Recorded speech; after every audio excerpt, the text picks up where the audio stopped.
And we're live on a Sunday fun day. Sunday fun day. I am the hostess with the mostest, the High Priestess Phoenix.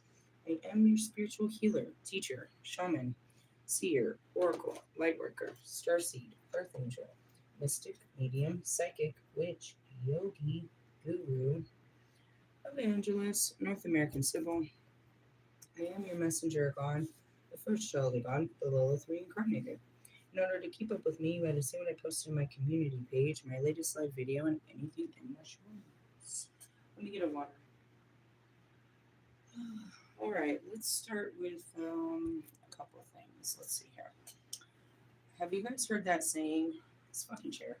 I really forgot to bring the other chair down. I still have to do that. Have you heard the saying where attention goes, intention follows? Attention. Attention. Okay. Well, in the Bible, they say that if you have a sinning eye, it's better to cut it out. Really? I had been talking about, the things that you put into your eyes and into your ears. We're going to talk about what you put into your mouth or stop putting things into your mouth the closer we get to this fasting time, which starts, I believe, with everything else on February 17th. Got to double check the dates. With that being said, I had posted earlier that I opened my text messages and there was like 9 messages from B that I didn't read. And I said that yesterday when they started coming in that I wasn't going to read them. Now, as tempting as that may be to see what you were talking about, I choose of my own free will not to put this in my eyes. Why? Because that's where emotions and thoughts come from, right? So if I don't, there's this other saying, out of sight, out of mind, right? So if you don't see it, you don't think about it. It's when it's put in your face, you have to have, you process it and have a feeling about some shit. Really? So again, I took her first message and that was all I went off of. And then apparently there was 9 other messages after that message. No, let me explain. But what I meant to say, no, but that's not what I said. And da da da da. And all I saw at the last part was good luck. I hope everything, or good luck with your life or some shit. I was like, do you think I got here with luck? Do you think that has anything to do with this? Obedience, blessings, favor has gotten me where I am. You're like, damn, you're in a homeless shelter. Nah, that's karma. What comes next? And that's what it is. That's the difference between me, you, and everybody else. I worked through my karma. I learned my lessons. I sat there and did all of this for I spent 3 years in the dark night of the soul, you know what I mean, in hell, climbing out of each layer of it and teaching everybody how to do so. So realistically, good luck with your life. Good luck with your life. I don't need luck. I'm guided by the Holy Spirit. I don't need anything. Really? No.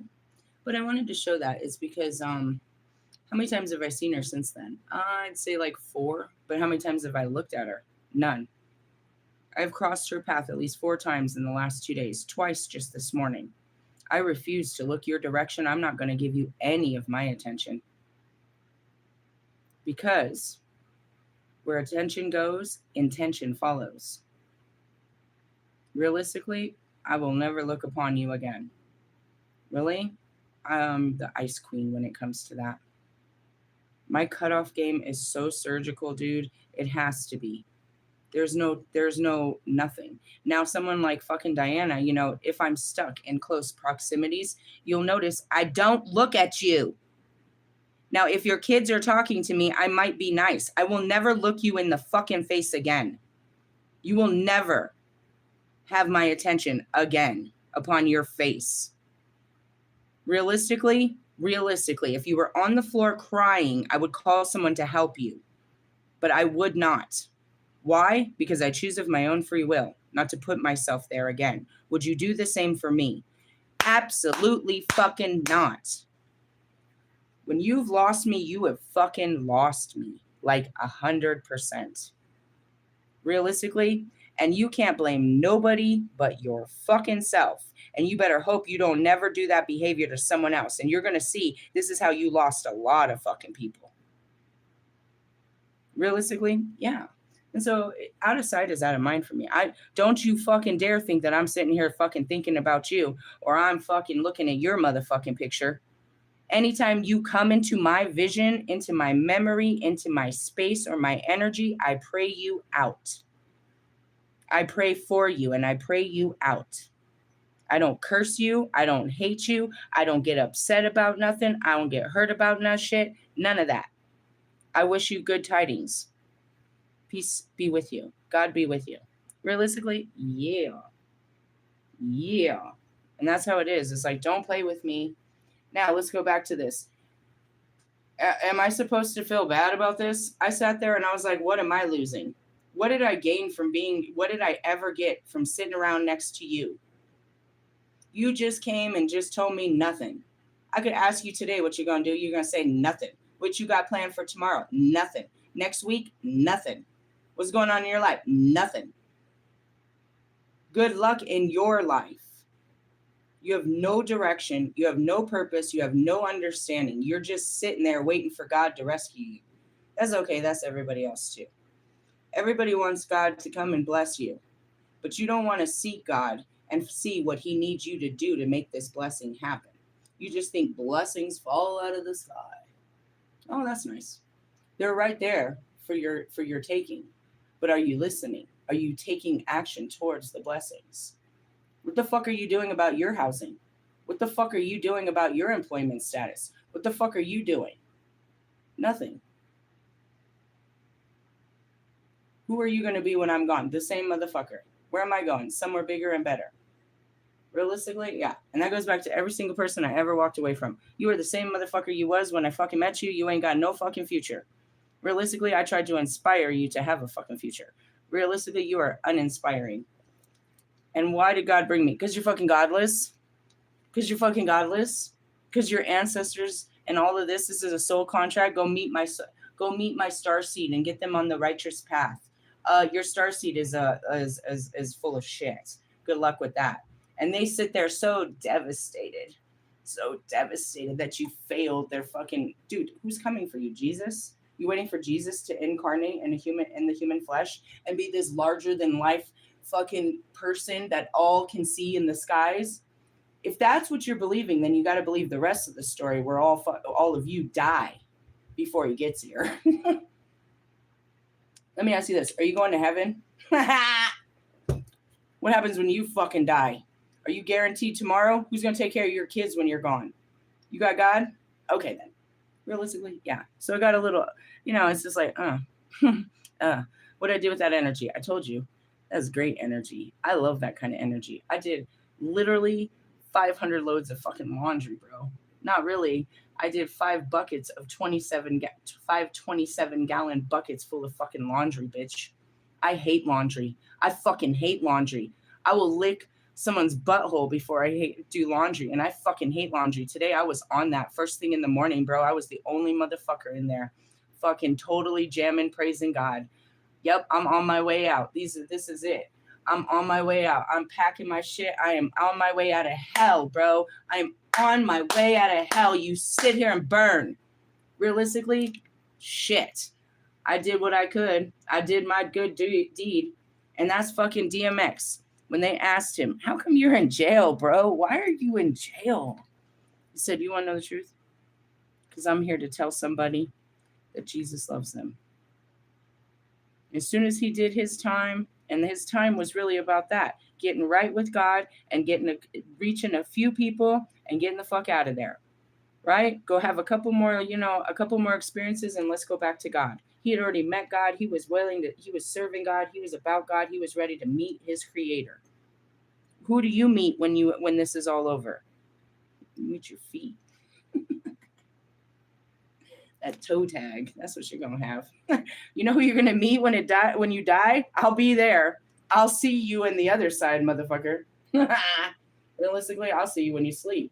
That's how much power you don't got. Now, as I told that glorious story, I'm pretty sure that shit's gonna pop up in those cards.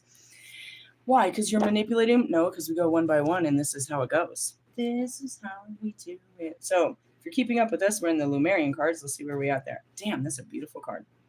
Internal Explorer. Yeah, you need to dig inside yourself and quit digging in your nose and in everybody else's fucking business. Realistically, all right, I'm gonna keep saying this through the whole video. Intention follows where you put your attention, bro. So you're sitting there focused on your ex and you're focused on this and you're watching and stalking. Hey, bro, do you know how many videos I saw this morning? Put this in your YouTube. Put Sagittarius Tarot. There is 500 million fucking videos about stalkers right now. They are watching me like a motherfucker.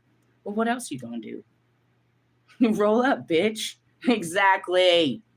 You can't do nothing but watch me become glorious and hate yourself for not, or just hate me for it. But realistically, I didn't do it. All I did was take care of myself. God said, you take care of you, I'll take care of outside of you. I'll show you when to move. I'll show you what to do, but just take care of you. Every day, take care of you, and I'll tell you what to do. Okay.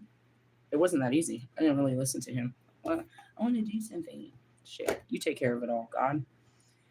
And that's where you are. You're sitting there waiting for a handout, right? You're waiting for God to come take care of you. He already has been. How much more do you want him to take care of you? You want your life to get better, you're going to have to do something better with it. You're giving him nothing to work with. Realistically, you have to give him the elements to create something. He gives you the idea. You have to put the intention. Really? And stop looking at shit that you don't like. You guys be putting your eyes and ears on the shit that's, you know what I mean? That causes you fucking fears and tears. Hey, write that down. Holy Spirit. Probably came from the Holy Spirit. Why did I go to 30, which was healing? Yeah, y'all need some healing. You need some Jesus. I'm going to bring some Jesus out. Bring them out. Bring them out. Maybe right now. I just see how long I talk for. Really? Yes. Jesus is Lord, as they say. Jesus is Lord. Get out of my fucking DMs, fucking Bible thumpers. Hey, it's on page 88. The internal explorer, flow state, accessing infinite information by going within. I see Wolfman. Oh, you'll never know the glory of God. Why? Because you're too much in your fucking ego. Igor, Oscar, whatever your name is. Realistically, yeah. The answers you're looking for are inside, but you don't want to deal with your thoughts and your feelings. Go be busy today then. Go do something with yourself so you don't have to deal with yourself. And you wonder why nobody else wants to deal with you. Realistically? Anyways, that's where it comes from. All the information I get is from sitting right there. Dude, let me light up some sage. I don't even need to. Just let me sit there. Really? Everything comes. Everything. Wisdom from the collective conscious. Oh yeah, that's the soup where I can find out anybody's life information. It's Akashic Records. Am I the only one? I think so. I don't know. There's supposedly people that can help you access your past lives through like different, what is it? Hypnosis and shit like that. I'll just go in and stir the soup and I'll go find out some shit. Really? Theta waves. Oh man, we're gonna have to pull that card. Really? It's a state of consciousness, a wave of being. A theta wave is how you put your mind, where you put your mind. I told you this was all going to come out. You guys put your mind on stupid shit. You sit there scrolling, watching fucking porn, watching fucking your friends, watching your exes, watching life go by. That's what you do. You put it into your eyes and you let it overwhelm you and get all excited or whatever you get with all this shit. And then you just sit there and then to fill it up, you stuff your fucking face. You eat your fucking feelings, you fat fucks. Do you have high cholesterol, diabetes, blood issues? Do you have a fucking... Are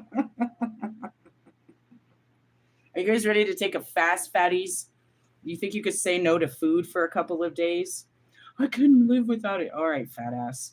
That's the limit of your self-control. You can't control yourself past a burning belly. Then how the fuck are you going to climb a mountain or build a fucking wall? How the fuck are you going to be anything great in life when you can't even say no to food? Jeez, you're such a child. Somebody's supposed to come and slap your hand and say no? You're like, I can't take it. I'm starving. There are literally kids that wake up and never eat day after day after day. The fuck are you talking about, fat ass? Really? Fucking fat ass. You can't wait for lunchtime, can you? What you having for dinner? Ha! Don't forget to pack tomorrow's breakfast in your lunch. Fucking chunkers. Where's this coming from? I don't know. The Holy Spirit wants you to feel guilty. or do something about it, I suppose. Or you could go get that fat injection, and then you could sit there stuffing everything you ever wanted into your body. Same as fucking, you know what I mean? Same as birth control. You can have all the cum you want and never be responsible for what you put in your body. I love you guys. Realistically, where are you? I don't know. I'm in a theta wave.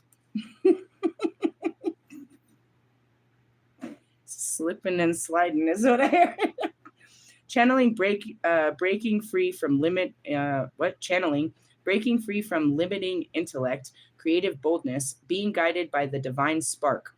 You already hold the keys. And that's it. What are you guided by? Your fucking appetite, your desperate fucking need to survive and feel cool amongst your peers, your need to be a good parent. What am I guided by? The Holy Spirit. Realistically, that's it. I do what the Holy Spirit says. When we stop looking outside ourselves and surrender to the soft inner voice, we have access to unlimited information and resources. When we stop thinking with the glass ceiling of our intellect, we have access to multi-dimensional wisdom from the collective conscious. And that's where it is. Anything is possible. You don't have an anything is possible mindset. You have the limitingest mindset. Like if I asked you right now, if I said it and I put it out publicly, hey, you want to join me tonight for a full moon ceremony at Cherry Creek? You're already got a reason why you can't. Your inner child wants to see some magic and wants to be part of some shit. You've already, before I even got the fucking words out of my mouth, you have an excuse why you can't do it. I got work tomorrow. I got kids. What time? No. Is it going to cost money? What about gas? What about that? Get away from me. Get the fuck away from me. You want magic, but you don't want to do what it takes. You have an excuse. Is somebody else going to invite you to a magical circle to invite you in to accept the fucking Holy Spirit and have some inspiration in your life? Absolutely fucking not. Go wait for Jesus. Jesus is going to come and invite you to tap into the Spirit. Ha! Shut up. Getting on my nerves, people. Realistically, that's what it is. Am I inviting you? No. Why? Because you're a Debbie Downer. I have more fun. I can dance more freely and enjoy myself and have a great time without you. Realistically, you're just going to sit there thinking, oh, it's dark. What if somebody catches us? What if something happens? Is there something there? Who invited you? I didn't. I'm just saying, that's how limited you are. Lord forbid. Or what if I invited you for a sunrise fucking ceremony? I don't know if I could get up. You can't get up? You can't set an alarm? You can't force yourself to get the fuck up to be part of something magical called the sunrise? The first light of the embolic? You can't be part of a sunrise ceremony? Am I? Bro, I'm a witch. I gotta do all this shit. Realistically, why do you think I've been sleeping for fucking 2 days? I'll be up all night. Maybe till sunrise. Realistically, all night long. Maybe. It's just whatever. Oh, I can't. I have work tomorrow. I can't. Whatever. Don't have a spiritual experience. Go have a life. A fucking dull and boring life that's going to get you nothing more than your hourly fucking pay. Don't do anything good with your life. Go do what you always do with your life. Stay on your fucking pattern of destruction. Realistically, I'm not inviting you to that either. I'm telling you to start to do your own, to be honest. Fuck her. I'll have my own. That's how it starts. Have your own spiritual experience. Realistically, yeah. Are you using reverse psychology? No, I'm using theta waves. My stomach hurts. Talking all those fat jokes. All right. Let's see. Have you ever felt the total flow? Perhaps when speaking about something profound that you have total faith in. You have heard your words articulately unfold. Hey, dude, that's where I'll be talking. Be like, wow, that was a great idea. I should write that down. Where'd that come from? At other times, when you have doubt, you must watch your words. And when they come out disjointed, only hint at what you are trying to say. In my journey as an artist, I found it was able to paint more skillfully than I imagined when I stopped thinking or tightly controlled my images into being. I'm supposed to start painting. This is how she started. She just started painting. And they created these pictures, and then she'd stand and stare at the pictures, and then she got all these messages and downloads. And that's where she created this whole thing. Really? Mm-hmm. This was especially so when I was starting out. By getting out of my way, I could get into the flow that felt like something else was guiding my paintbrush. This is known as a flow state, and it is said to be the optimal state of higher function. And that's what I am. I'm an expression of the divine. All of the universe can express itself through me as an open vessel. I'm an expression of God. I'm an expression of Buddha. I'm an expression of Pak. I'm an expression. They live within me, and they get to express themselves through my life's expression, right? So right now, I couldn't possibly tell you, other than Da Vinci is the only one I've ever spoke of, wants me to start painting. The divine universe wants me to open myself up to this form of creativity and allow themselves to express themselves through me. It's called channeling. It's what I do here. And I tried to tell that bitch, I can't turn off channeling. I can't change the channel. You can't just stop this. When I'm filled with energy and information, I have to pour it out to feel free. It's like right now, literally, my pants are unbuckled. I've had no breakfast, a half a cup of coffee, and I'm bursting. Sometimes I take my shirt off. My bra is too tight. What is it? It's literally just energy exploding inside of me. It's information given, and I have to pour it out, and it comes from all over the place. And it was the visions that I was being fed in. It didn't really make sense where I was just sitting there taking in, imagery, but then it all comes out later. And that's what channeling is. So I can do it with music. I can do it in different ways. They want me to do it with art. They want to express God. The divine wants to be expressed through me, through a paintbrush. And that's what it means to be a creative. You're just an expression of creativity. You allow yourself to do, to be the expression. Not to do this for money, but to do this because there's a spirit inside of me that wants to be expressed through this. You look at me and I'll look at my daughter. She's been an artist since she was a little bitty baby. And I'm like, I've always been fond of it because she can just create out of straight imagination. What she created yesterday. Hey, where's that little fucking naked thing that you made? Can you show me yesterday's? She showed me it when it first started where it had no color. It was just a little girl with brown. That's all she showed me. And I was like, it's naked. She's like, no, but it's Adam and Eve-ish. I was like, yeah, of course it is. It's loading. Hold on, it's loading. She literally created this. She does this shit every day. So it was just the little naked body. She didn't put all the background and stuff like that. She does shit like this. Eventually, some of them, she'll make them move across the screen and they'll have songs and dances. She'll post this shit, go viral, and fucking real artists that have like 60, 70, hundreds of thousands of people come and ask her to fucking draw shit for them. I've always been fond of her ability. I just have never done it. I have absolutely no idea what's going to come out of it, but I told you I'm supposed to start painting by the new moon. Just get the fucking shit. That's all they need from me is to get the materials. And that's what this stuff. All they needed was for me to get the materials. I don't need this. Why do you have all this? They're teaching materials. I already know what this is. I've been knowing what it is. Now I use it as teaching materials. So it's like you need the tools. And that goes back to God. You want God to bless you, but you're not giving him anything to bless. Even Jesus had 2 fish and a couple loaves of bread and said, bless this shit.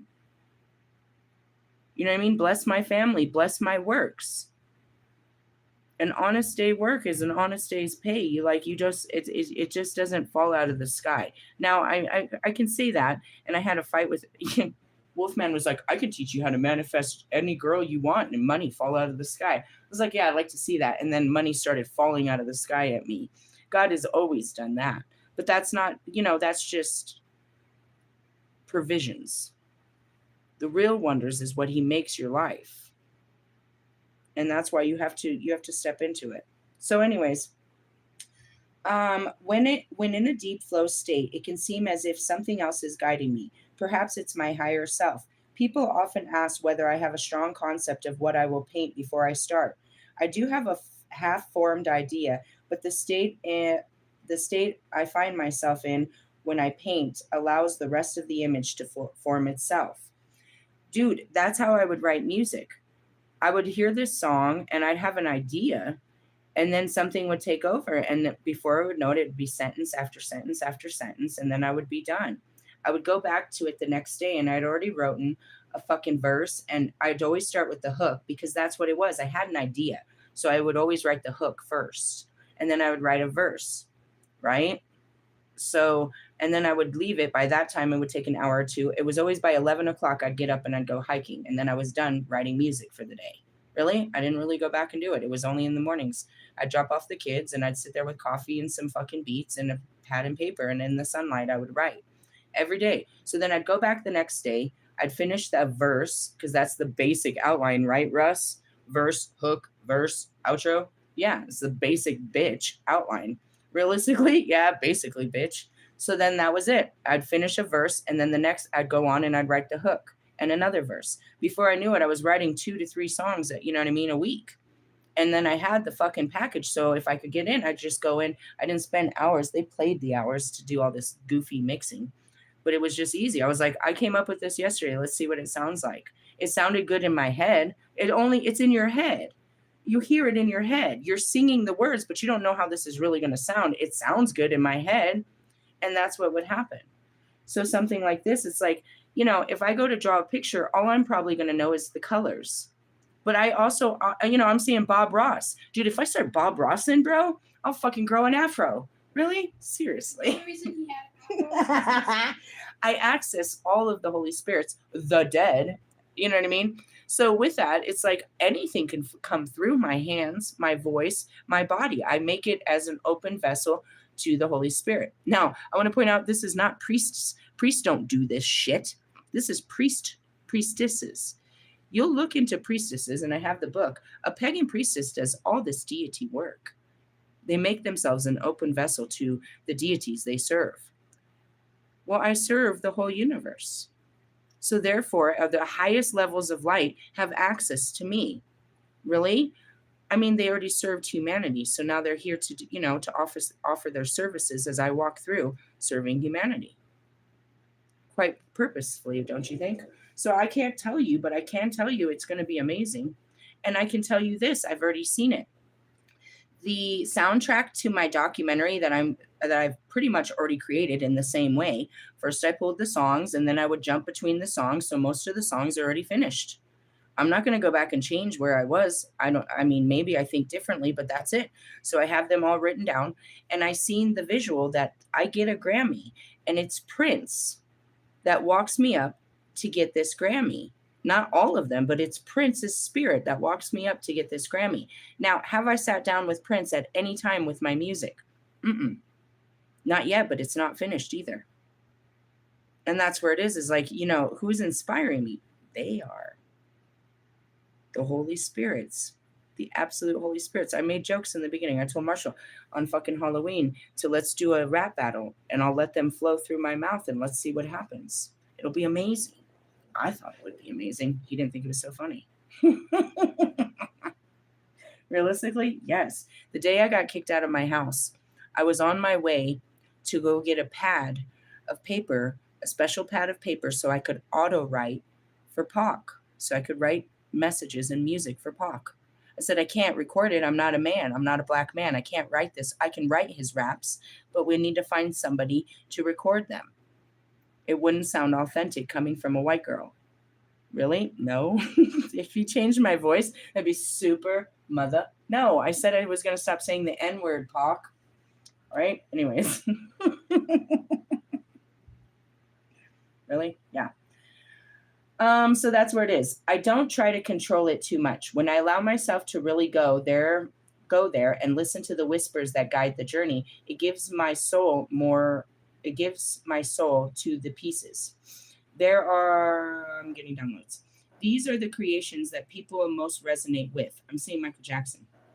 And other ones. It comes from a voice inside. Why are you playing that? It's terrible. It's not a terrible song. It's just, we don't feel so great about Mariah Carey. But I'm hearing, there's a hero. I don't like to sing her songs. But anyways, I was like, why are you playing that song? Really? I guess Michael Jackson likes her. Anyways, these are the creations that people most resonate with. The ones that prompt a mysterious sense of remembering.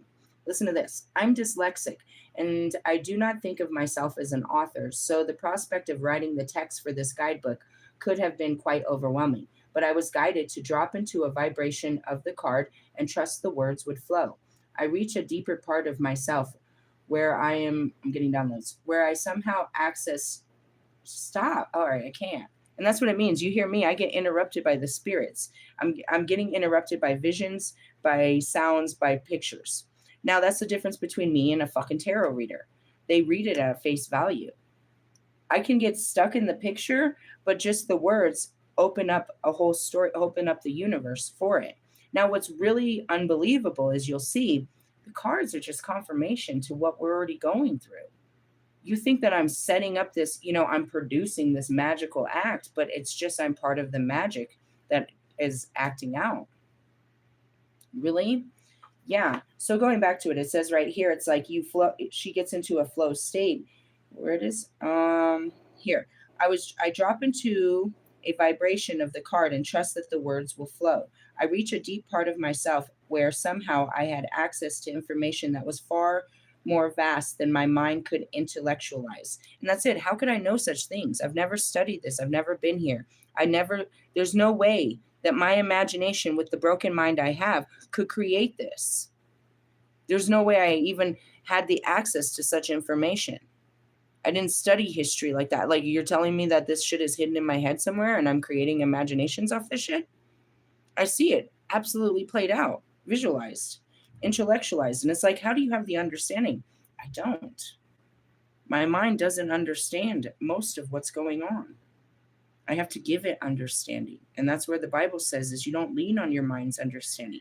My mind is blown away just as much as yours all the time. But my spirit is just sitting there like, I told you so. I laugh about it. It's two different functioning factors inside of you guys.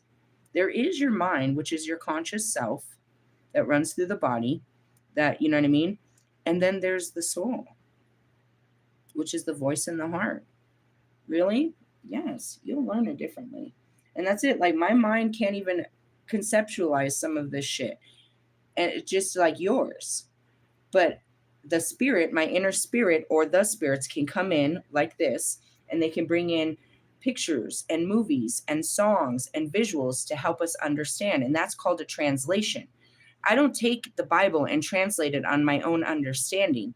I'm sitting there in front of the Holy Spirits, and they're giving me understanding with visions and with words and with songs and with, you know what I mean, all these things that I call downloads or just absolute interruptions while I'm reading. Really? I can't tell you, and that's where it is like, where is this all coming from? Only sometimes if I ever ask, but it's just information being put in front of me. Same as you're scrolling through your phone, right? It's one picture, and then it's another picture, and then it's another picture. When I'm reading, these pictures are coming in front of me, which I call like holographic pop-ups. They're not really where I can see them in the 3D. I can see them in my mind's eye. That's called the third eye. Really? Yeah.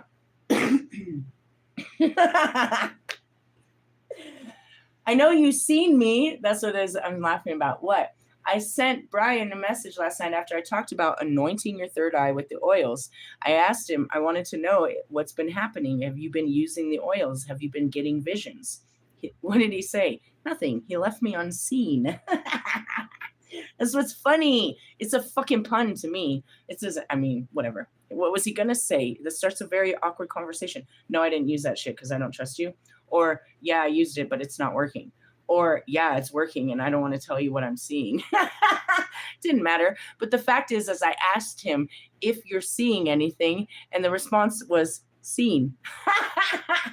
It's a pun. It's everything in my life is. Realistically, yeah. So that's the difference, is going in a flow state, right? So, gosh, Wolfman, please get out of my energy for like the rest of my life, please. I can see Wolfman, and he tries to do this thing when he's doing a card reading, and he'll close his eyes for a couple of seconds to try to get into a flow state. He can't see anything but the cards that are in front of him. He has nothing built up to talk to you about until the cards start the conversation. And he can go on and on about the cards conversation. And then you see him intervene with some real witty conversation. He's never talking. So it's just, I'm not going to put you down. I just want you to move on, please. But anyways, that's what it is these card readers just read the card. They don't have any intuition. They don't have any guidance. They don't have any substance. They don't have a testimony. They don't have anything to back it up. That goes back to fake spiritualists. They're just reading. On Sunday morning, everybody's pulling out their Bible and they're just reading it. They don't really got a story. They're just going to repeat what's always been repeated. I call it copy and paste. Really? It doesn't resonate because it actually hasn't even sunk down into you. So It's calling, being dropped into a vibration. I can't pull out of it. I'm still here. I'm still in the place. It's like, and like yesterday, how many times did they bring me? 4 times. I made 4-hour videos yesterday on my fucking day off. Realistically, well, I mean, every day is my day off, don't you think? No rest for the weary. That was just yesterday. 4 hours of me being put in. Okay, maybe the first one wasn't an hour, but some of them run long. Do the fucking math. That's me filled with energy. And then I can feel like I can go, but you can see like, oh, they've got more of it built up for me. More teachings, more understanding, more, universal information that's got to pour out of me. If I don't, I'm just sitting there like all fucked off. It's just, I have to do it. I have to do a reading. What are you going to read about? Sometimes I'll have one sentence. Otherwise, it's just, I'm going to open my mouth and we see what comes out. Really? Yeah. I'm always surprised. Did you believe that I said that? Who said that? All right, go back. You may have read quotes about being far more amazing than you realize. There is an infinite part of us that is God, or whatever you wish to call it. And when we attune to our divine nature, we really can do anything we apply ourselves to. Everything is there within you, waiting for expression. I don't have Kobe or Pac or Nipsey or any of them outside of me. I've never seen, again, the holographic image. I used, when I see them, it's an image of them, but their voice is inside of me, same as Jesus. It's not a whisper outside of me, it's inside of me, all of this. So, anything is possible. That's where it is. When I feel like I got to do something, there's a voice inside of me saying, and I listen to it. When I don't want to do something, there's a voice that says, you got to do this. Last night, Ellie, I don't know, that was weird as fuck. Ellie, that was weird as fuck. Really? They're like, go say something to Ellie. All 3 of them hit my energy at the same time. I was just laying there. I had Marshall. I was like, I feel your vibration. At 10:10, it was him. Before that was Ellie. And I think it was, and then I heard, that was what was interesting. I caught Brian's fucking frequency because I'm laying there and I can hear it in my body. I'm like, what is this? And it was quiet. And as soon as I got on, I went onto my Instagram. He had just posted 2 minutes ago. I was like, that was your frequency. That's how I learned this shit. Shortly after, it's Ali, right? I said something to Ali. He had popped back up and then he posted some shit. And my spirit's like, say something to him. Start a conversation with him. I'm like, I don't know what the fuck to say to him. What am I supposed to say? So I just told him that. I was like, my spirit's telling me to start a conversation with you in the excitement that you're going to say something back. Do you want to talk? Because I don't know what to say. Did he say anything? No, he just stood there staring at it. He didn't know what to say either. It was a weird thing. We were having an interaction.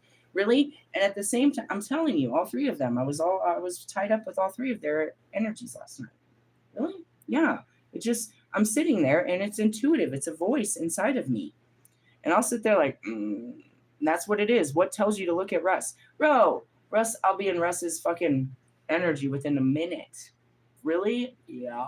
But he's like that fast on mine. Realistically, what is it? I don't know. It's an intuitive thing that goes off. Go look at Russ. I know when it's Russ. They'll just tell me. Sometimes I don't know what I'm looking for. I just know I'm being pulled, that something's going on. And then I'll figure out who it is or what I was supposed to see. It's just intuitive. That's how I go by it. It's like something says, go, this morning. I can see it. I can see myself getting my shit together and going to the fucking laundromat. I see it. That's a visualization of the future. So what am I supposed to do? Walk in this vision?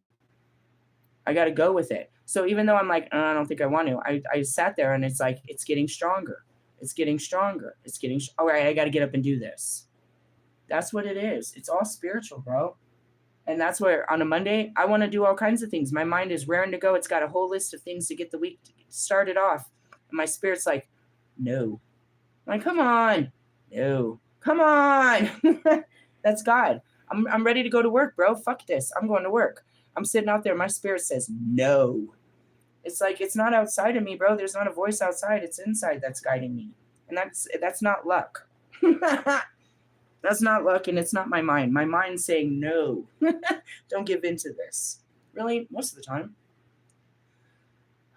Flow state. That's what it is going against your mind mostly, is to get into that state. All right, let's see. Divinatory meaning. You're invited to explore the state of flow. This card is also a reminder that you are an infinitely amazing being who can access collective consciousness. And that's what it is. Last night they said, share your gifts. Yeah, I'm sharing it with you. Especially when you surrender some control to the greater process or get out of your own way. And that's all you have to do is surrender. That was, one day I was walking down the stairs and I heard this huge argument with the soul. And it's like, we can't all just be like you.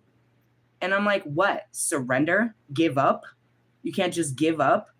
Give up your life and let God take control? Let him show you how to live it? Sit around and actually listen to him instead of coming up with great ideas of what you should do? Really listen to your spirit tell you what to do and believe that you can do such things? This is so fucking impossible. Why do you even pretend to wear a cross and say that, God is good if you don't believe in this? Surrender. That's all it took. Persephone. Surrender. Just surrender. Jesus didn't give, he heard the calling. Moses heard the calling. They didn't run from it. The only fucking one that ran from it was fucking Jonah. They got swallowed up by the whale. Well, he had a whale of a time. He still had to go do what he had to do. She, they, those. Joan of Arc. Fucking 13 years old. You're like, no, it was a child. No, bro, it doesn't matter. When the calling comes, you go. You do what you're called to do. It's called obedience and faith without the full understanding. Really? Walk in faith, fuckheads. Really? Yeah. This card also reminds you that you are blah, blah, blah, blah, blah, blah, blah. You have the permission. Yeah, you have the permission you felt you needed. So go within and explore. Wonderful gifts are waiting for you. Really? Yeah. God, trees hovering in my energy too. He keeps coming up like once a week now. It's like contractions. Ugh. Realistically, yeah, I found out that they're like literally messing around like 2 blocks away from me. Really? Yeah. GBL got some new place that they go to, and it's literally like 2 or 3 blocks away from me. I have them on one side, and then I got Dino on the other, and I'm pretty sure that Bri be going down here too. Realistically, their energies are all around me. Seriously, yeah, their event center is literally a couple blocks away from me. It's in the 900 block and I'm in the 700 block. They're literally stalking me. They're like right around me. But anyways, going back to Tree, in the beginning, I was having all of these feelings and I just wouldn't give into them. And that's what he said. Just go with the flow. You're fighting your feelings, bro. Just go with your feelings. That's what an intuition is. That's what your gut feeling is. That's what you know what I mean? That's your spirit. That's the divine feminine awakening right now, is going with your feelings on all things. Really? Taking action in your feelings. It might lead you into some shit, but that's where, you know what I mean? You start supporting your feelings. You teach the mind to listen to this voice it cannot hear. Once again, your mind can't hear your heart. Your heart tells the mind what it wants to do, but the mind just argues. Realistically, yes, it's a child. It's annoying. It can't see the bigger picture. It can't see shit. Realistically, limited. All right. It's a beautiful picture. Really? I feel it. Maybe I'll end up making like Dr. Seuss. Maybe I'll make fucking great books. Maybe I'll be able to create fucking, you know what I mean? I can tap into fucking Stan Lee and we can start making superhero fucking shit again. The imagination. They had vivid imaginations, which was their conscious being. It's all in a soup. Everybody that ever lived put all of their living experiences in what's called collective conscious. I call it the soup. Really? It's a dark place like this, filled with lots of little lights like that. And if you focus on the lights, you can see a whole life played out, like little snow globes. That's why they put that in the Harry Potter. They showed all those little fates, and they were in these little bulbs and shit. Stuff like that. Really? Yeah, it's a real place. Where? I don't know. I don't know where it is in the universe. I know it would have to be in the universe because it looks like that. Like what? Like this guidebook. Like that. The soup. Not his head. Take his head out of it. It looks like something like that. Can you get your head out of the soup, please? Really? Infinite access. It's a remembering. You have to awaken your soul, though. Your soul knows all things. You have to allow it to be free. That's all that's matter. That's stopping you. You have to do the hard work to fight the mind, to let the soul be free. And once it's in control, like mine, and then sometimes I'm like, God, I'm stuck in this fucking body. Realistically, it's better when I was just guiding it. Now I'm stuck in the fucking thing. Once you let your soul, you know what I mean, your higher self take form in your body, it will bring you all the, you know what I mean, remembrance and stuff that you, all the things you don't know. Fourth ray of harmony. I went to an invitation to connect. Oh, I kind of did say it. Do you guys want to join me for a full moon ceremony? Fucking fuck my ass. I don't really feel like being fucking social. Really, my social fucking meter is really down low right now. But I can extend, you know, I'm an extent of God and His, you know, all I do is set up the fucking ceremony and set you in the right mindset and to receive information on page 66. When are you going to do it? I don't know. I feel like I'm seeing 7.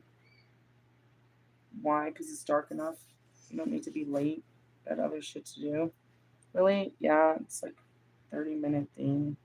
Got to set up the offering down by the lake, and then I've got to set up candles and herbs, and then we set the vibe, smoke and listen to some music. You just get into a chill state until you can kind of imagine, I guess, is what it is.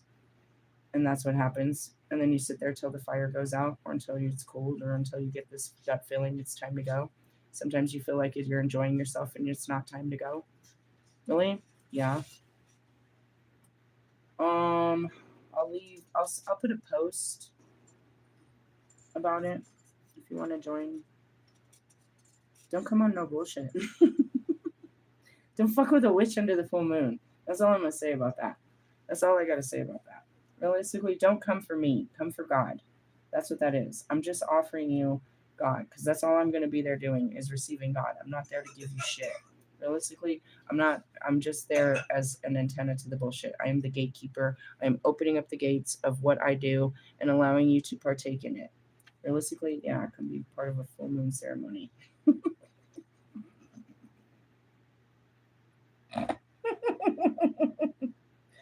Before I said that, I heard, are you going to ask us to get naked and dance under the moon? No, I don't. It's too cold for that.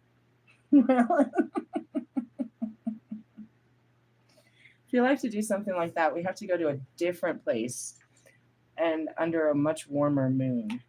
We're not doing that. You're going to get in trouble out there doing that shit. That was a good question. All right, so this full moon is just as potent as the Aries full moon. These fire moons are. The Aries moon is about your identity. The Leo moon is about honoring your individuality and your identity. And then you got a Sagittarius who's a whole freak. Like the fire sign. Who brought the fire crew? The fucking Leo soap opera. The mental fucking anguish of a fucking Sagittarian. And then you got the Aries. It's a party with us, I'm sure. No, this is really good. It's one of those ones that is honoring your individuality. I'm sure I'm asking you that if you are someone that is spiritual and you've never partooken, and this isn't, I'm being asked to step up my game, bro. Realistically, I'll be there. My kids probably won't. They don't really care to do that shit. They're over it. Realistically, it's what I do religiously. You can be part of a religious ceremony with a very powerful witch. But that's honoring your individuality and your freak flag. Freaks come out at night. Really? Yeah, and that's only because I was told to because I turned to the wrong page, but there's no such thing. Really? No, it came up yesterday in the Isis cards. I'm supposed to be initiating people into the divine. Why? Because, fuck. Hey, the Ascension, the Rainbow Bridge. Because the Dark Night of the Soul. Because God said. Because, and that was on page 66, and there's number 6. 666. If you want to have fun with it, you could dress up as Halloween and put a bunch of 6s, put pentagrams and shit on you. Just fuck with people. It's not real, dude. There's nothing scary out there other than your imagination. Realistically, I mean, there might be a bug or two. Dude, those spiders. Oh, fucking God, I remember those spiders. My biggest fear was like, Don't be setting me in the ground with fucking spiders and fucking scorpions. Dude, there was the biggest fucking spiders in those fucking... He just set me down and I had to be fearless. All these big ass bugs. Oh my God, that cockroach that was climbing on me in fucking Oklahoma. Oh my God, bro. I didn't see it. I felt something and then I hit it and I felt like I hit it and then I looked down and it was enormous. Really? Oh my God. So that's might be out there, some scary bugs. But it's Colorado. They should be frozen away right now. Really? Once I bring out the food, though. Don't worry. It'll be fun. All right, let's talk about harmony. The fourth ray of harmony comes to you now with the qualities of beauty, harmony, and balance. It empowers you to complete a spiritual initiation. See what I mean? By initiating you, I'm initiating myself into my next level because in essence, I'm taking on my role. Yes, I'm stepping into my role by offering you, the role I had. I become the teacher by allowing you to be my students. Something like that. But if you fucking Anakin me, I won't.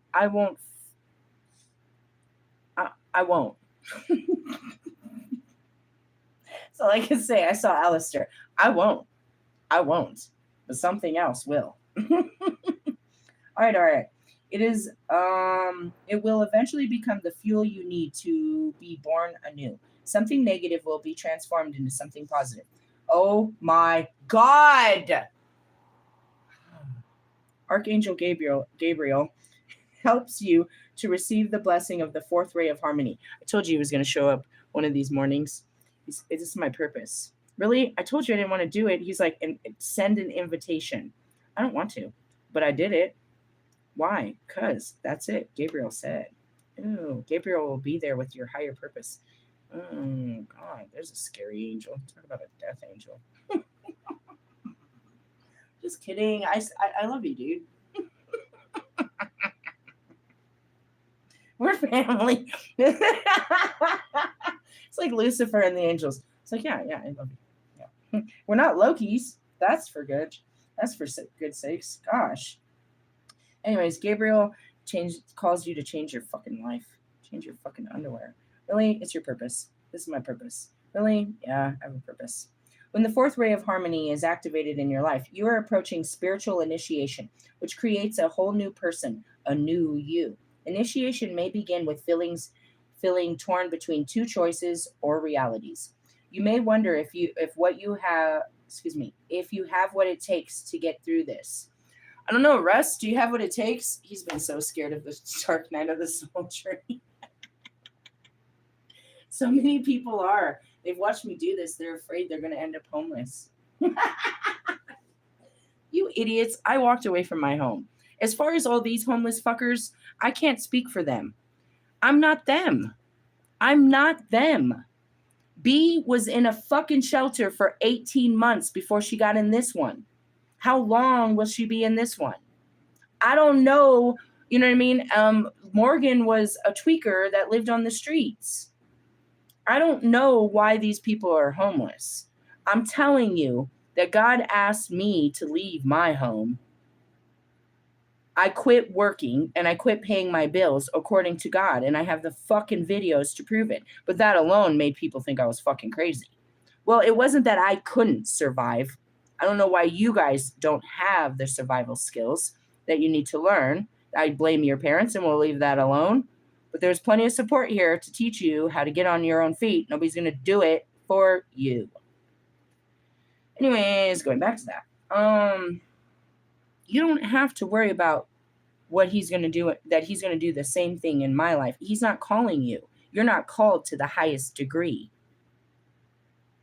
You're not called to show. You're not a divine member. You're not a fucking prophet. You are not any of this. He will never hang you on the cross like he did us. But he is going to take you through it. He took Pac through it. He took Kobe through it. He took Mike through it. He took fucking DMX through it. He took Nipsey through it. He's going to take you fucking through this. He brought Kanye exactly where he took Kanye. He brought him to the toppest of the fucking hills to drop him to the bottom of the peaks. Same as he did to Lewis, same as he'll do to the rest of you. He will take you. He will humble you. as he did to everyone else, but you won't end up like me. First off, this is a repeat of time because I had to repeat this to remember this experience when this happened to me, you know what I mean, all those years ago. I had gone into homelessness of my own free will. I left my husband and I went into domestic violence homelessness. It took me about a year to get out of it, and then I got my own apartment and I never looked back. I did not leave my home to walk back into homelessness. Okay?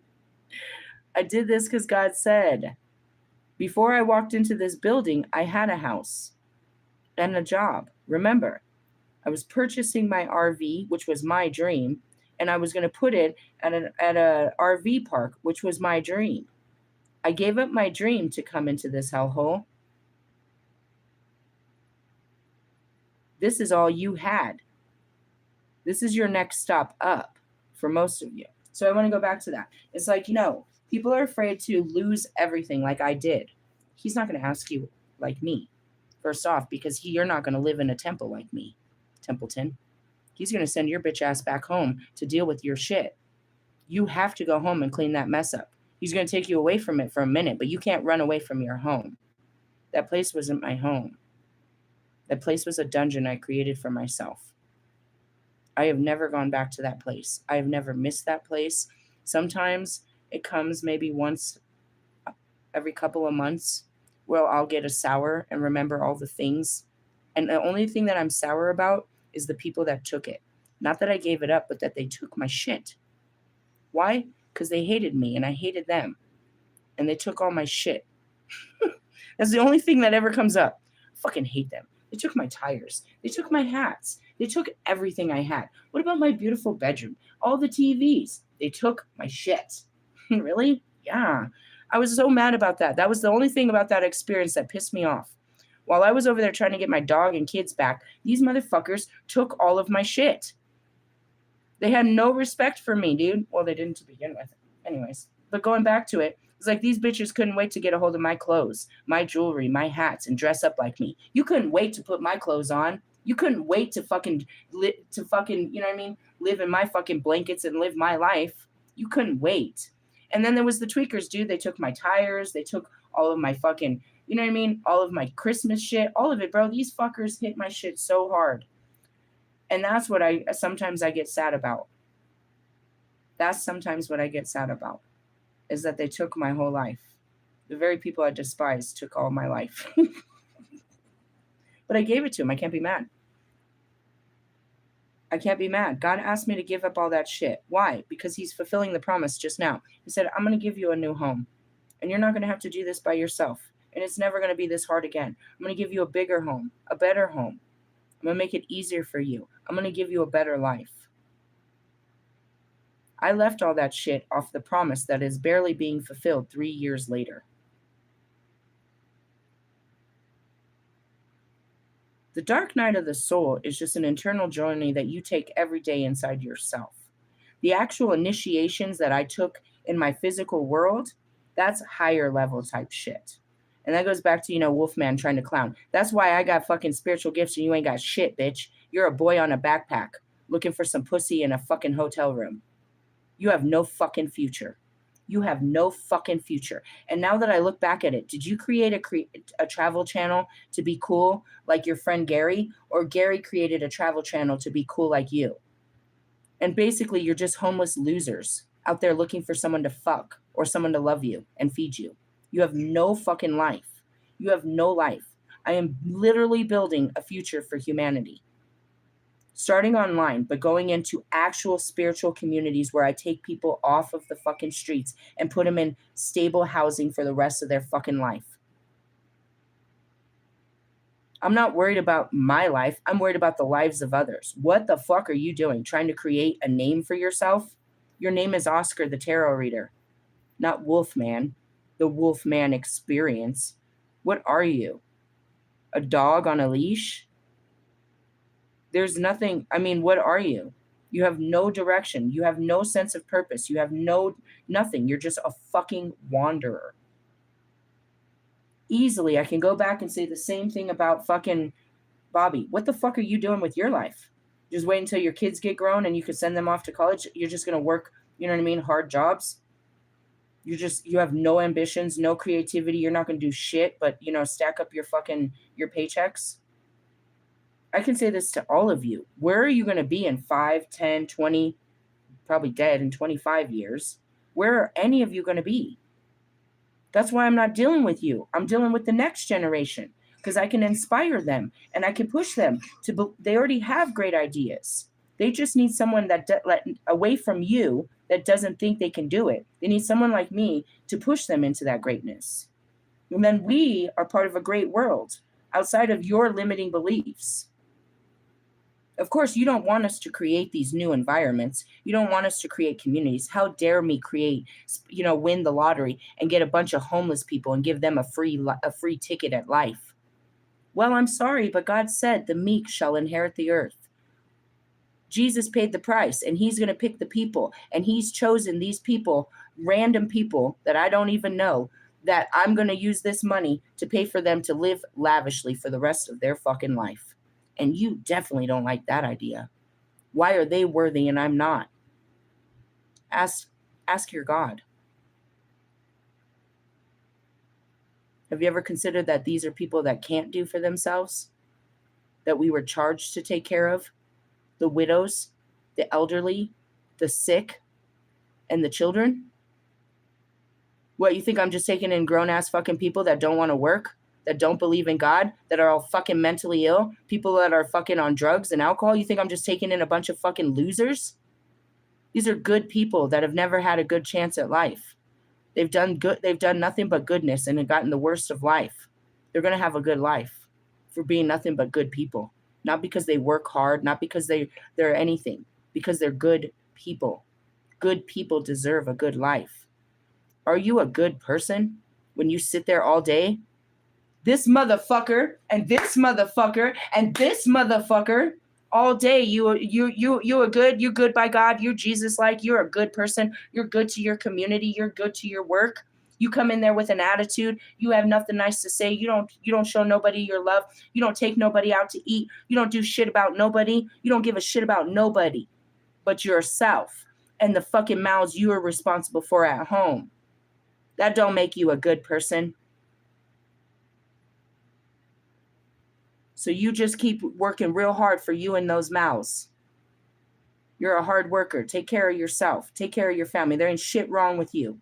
There ain't shit wrong with you that nobody needs to come in and take care of you, right? You're so successful. You don't need God. You don't need a helping hand. But you sure despise anyone else that can get one, right? This is your energy, not ours. But going back to it, they don't like that. They don't like the idea of somebody else getting helped. Because you're what? Helpless? And that goes back to it. You know what I mean? My future is secure because I have a future in God. I chose of my own free will to serve God's people. And there's a lot of work. There's a lot of potential there. There's a lot of room for growth. There's a lot of fucking, you know what I mean, advancement opportunities and that type of shit. There's a lot of power. There's a lot of abundance that comes from that type of shit. Not because we charge. Because again, Jesus paid the price. Priceless, bro. Realistically, Coming on, let's see. You have choices to make. You're going to choose to, you know what I mean, keep living the life that you're living, or are you going to choose to surrender and let God show you a different way? No, yeah, okay. If you don't surrender, then that's just how it is. You don't give up something, then you don't get nothing. As you discover your strength to be patient with the process rather than trying to force an outcome prematurely, eventually you will overgrow the conflict altogether, emerging as a wiser, more powerful you. You will have gained a positive outcome from I'm seeing Jonica. Jonica, you got a long road of trying to become a fucking or trying to become an artist. I'm sorry, but, it's a long road. You're going to have to put in at least 5, 10, 15 years to create the skills it takes to be an actual artist. And that's to any of these new artists. It's going to take you, it's going to take you at least 5 to 10 years, bro. That's anything. That's anything. You want to get any business off the ground, it's going to take you about 5 to 10 years. Really? Are you invested in this? Or are you trying to just, you know what I mean, make it, you're going to go viral next year? After you don't get it next year, do you understand that you still got more, another 4 to 10 years to go on this? Are you going to give up on this? This is more than college. You didn't go to college because you didn't have a focus for 4 years or 6 or 8. You had no idea what you wanted to do with your life, so you didn't go to college. This has nothing to do with you couldn't afford it. This has nothing to do with it. Is that you didn't have an idea of what you wanted to do with your life. So that's why you didn't go that way. So if you're coming up with these ideas of what you're going to do this year, is this just for this year, or this is your get rich quick scheme? Or are you planning on doing this for the next 4 to 10 to 20 years? Is this your retirement plan? And if so, you must understand that this is going to be all you do for the rest of your fucking life.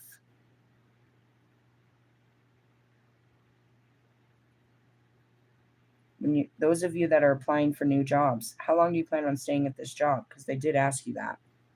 You're going to hold on to this job for years?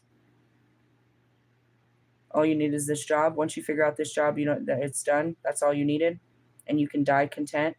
This job, this house, this family, this car, this is all you needed. It's the end of ambition, the end of adventure. You're content with dying. What do you have to live for? Just asking. When the fourth ray of harmony becomes strong in your soul, avoid becoming scattered, out of balance, or swinging from one extreme to another in thoughts, actions, and emotions. You will need to keep yourself grounded and being moderate rather than all or nothing in your life choices. This will create your successful outcome more swiftly than trying to force something to happen immediately.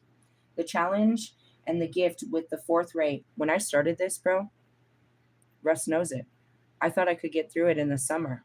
It started to happen over fall and winter. I was like, all right, Russ, you trigger me and I can do this. I can get healed. I can get back on track over summer. I swear to God on everything holy, bro. Once I knew what the process was, you're my twin flame. You're going to do things that's going to bring up my unhealed ways. And then I can heal them. And then I'll be better. That's how this works. Okay, I get it. All right, Russ, this is what you got to do, bro. Let's go. And he would start. And he would post something. And I'd go ballistic. And it would take me a couple hours. And I'd come back. All right, Russ, do it again. Post something. He was afraid in the beginning. Then he went to work. Every day, all day, every day, all day, every day, all day, every day. Russ can do anything to bring out my unhealed ways. It has been 3 years. After 2.5, I'm like, is this ever going to end? No, they started bringing in more twin flames to bring out all my healed ways. So then I find out I'm a whole mental institution lying inside of here, and my whole life is filled with unhealed fucking patterns and fears and everything. I was like, oh my God. It's going to take me my whole life. Yep. You're going to make a career out of this. You're going to heal the world.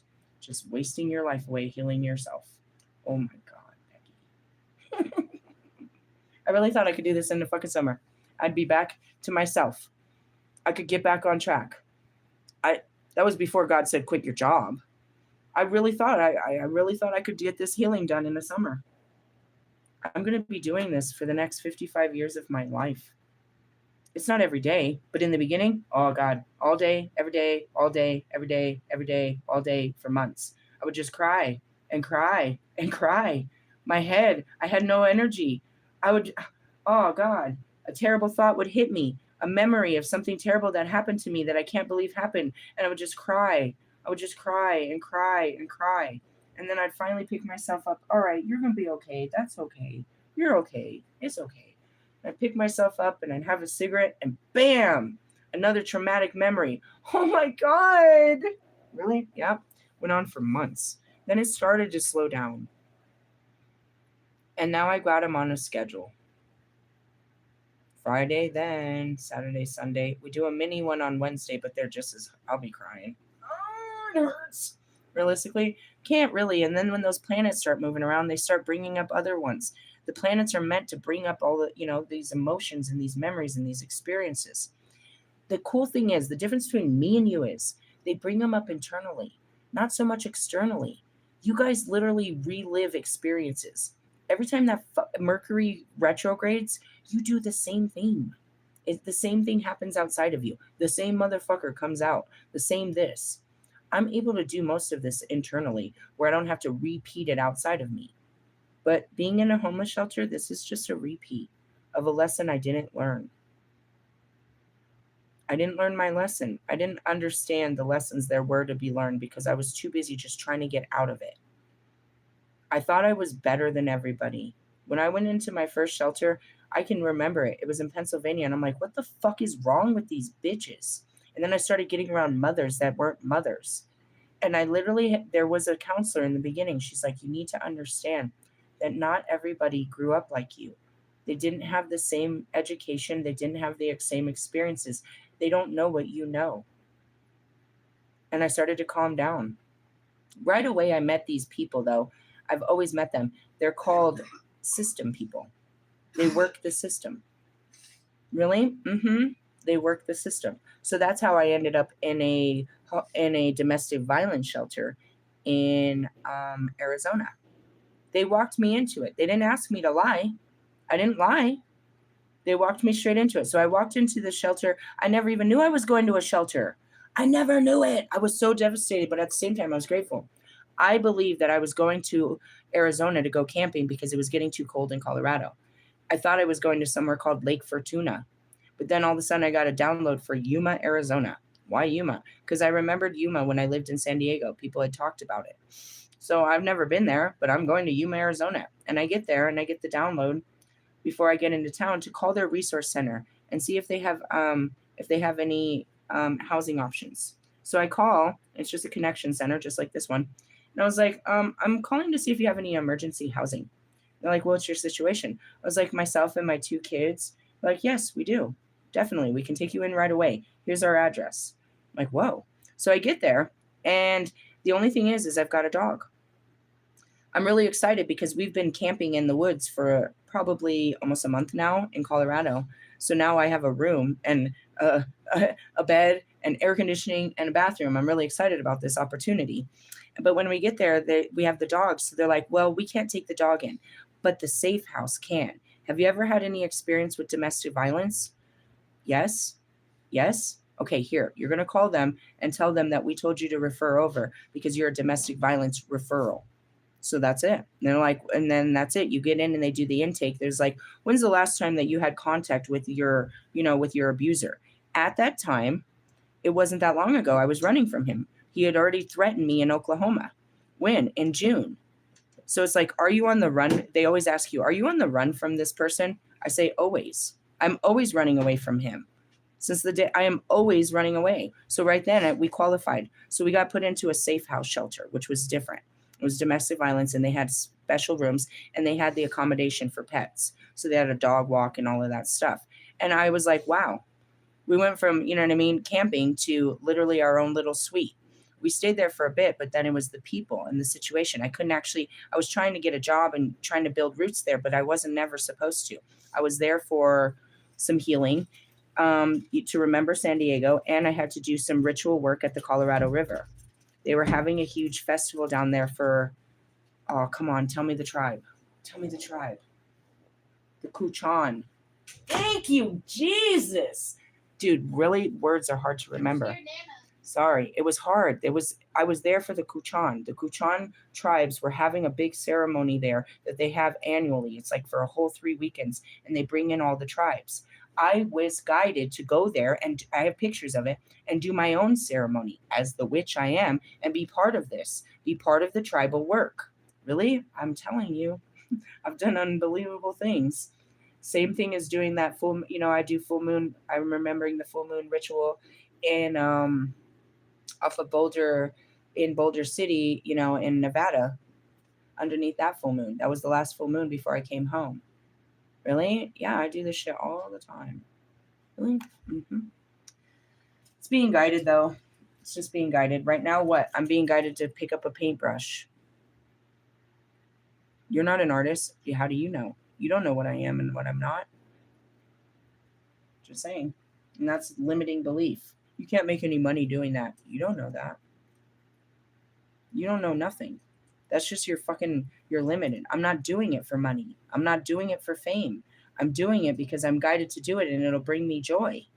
That's why we do the things. And that's, Bobby said, not everybody can do whatever makes them happy. Hey, bro, that's not what I do around here. A lot of the shit I do doesn't make me happy. I just don't do shit that doesn't make me happy. I won't do shit that doesn't make me happy. I don't like to do my laundry, but it makes me happy to have it done. That's what that means. You know what I mean? It's like, I don't like to, but I do the shit I don't like to do as long as I'm going to be happy. It's going to make me happy. Dealing with you, is this going to make me happy, dipshit? Do you make me happy? Or I'm just happy to be around you? Am I just a happy person? And then when I'm not around you, I get, upset at you because you're taking yourself away. I was fine without you, dipshit. I was happy without you. That's what that means. All right. Anyways, you will need to keep grounding yourself and being moderate, blah, blah, blah. The challenge of this gift of the fourth ray of harmony is the increased sensitivity to beauty it engenders. Music takes on a whole new emotional depth. The beauty or chaos in your environment and even the colors you wear have more impact on you than usual. We're working with colors. What color? We're about to pull the orange, actually. We're working with the color orange right now. You can use the increased sensitivity to your advantage by choosing art, music, color, and so on that feels good for you. The mainstream is still operating on a fear-based energy. With increased sensitivity, you can at times be more affected by this. If you're experiencing increased negativity, depression, doubt, fear, or emotional instability, this is likely why. Why? It's in the conscious, it's in the collective conscious. It happens to me. I'll be fine, bro. I'm fine in here. I'll go get on that fucking elevator, bro, or walk through a crowd of people. My chakras hurt. All of a sudden, I'm getting irritable. I don't feel good. I get terrible feelings just being around people. It's not mine. I felt fine until I got around you guys and your terrible vibes. You brought down my vibration just coming around you. Really? I said it the other day. What was wrong with me? I was like, it's got to be the collective energy that's bringing me down like this. I was like, everybody's, you know what I mean, in a certain energy. It's fucking with mine. It's like the air outside. It's almost a temperature. Really? You can overcome this with You can overcome this without shutting down. When you sense it's happening, respond with a loving discipline. And that's what I told you. Call back your own energy and cast out any energy that's not of you. You might meditate, journal, dance, create art, listen to music, exercise, have a bath. That's what I have to do a lot of times. Really? A lot. I have to wash it off, literally. I have to take it off me. I can't get it off me. I've got to soak my skin. It's like a dirty dish. I've got your energy on me. I take a lot of those spiritual baths, ritual baths. I call them baptisms. So serious. I do it a lot. And that's it too. I sit outside and I fucking meditate. I listen to music. I smoke. I burn oils. I dance. All kinds of shit. Or spend time in nature to bring yourself back to balance. This ray has a special connection to the arts and guides you to create. You are encouraged to trust your own creativity, to enjoy it, and to use it to help heal yourself and perhaps others too. And that's why I don't like to be around collective energy. And I was freaking out about going to the Bone concert. Every fucking bar and nightclub in the world has no windows. None? Go look. Everybody's energy is just stuck in there. And I'm like, oh my God, you can't send me in there. And that's why I can't fly. I can't get on a plane. There's no windows. There's no air circulation. It's the same air. It's their thoughts being circulated through a pop can. I'm like a bubble inside of it. I'm going to burst on a hot day, dude. The fucking pop can is going to explode. I'm going to go psycho in there. Really? You'd have to put me to sleep. You'd have to put me to sleep to transport in an airplane or something like that. Really? I was panicking about that.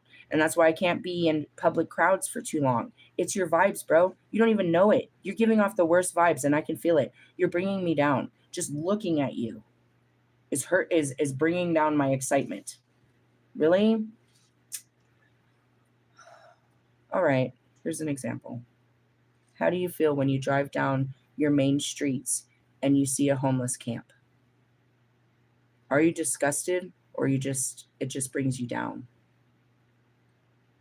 I live in a homeless shelter, dipshits. How do you think I feel a lot? Why do you think I go through so much sage? Why do you think I'm doing this all the time? These people, they're hopeless. They're carrying the fucking weight of whatever happened before they ended up here homeless.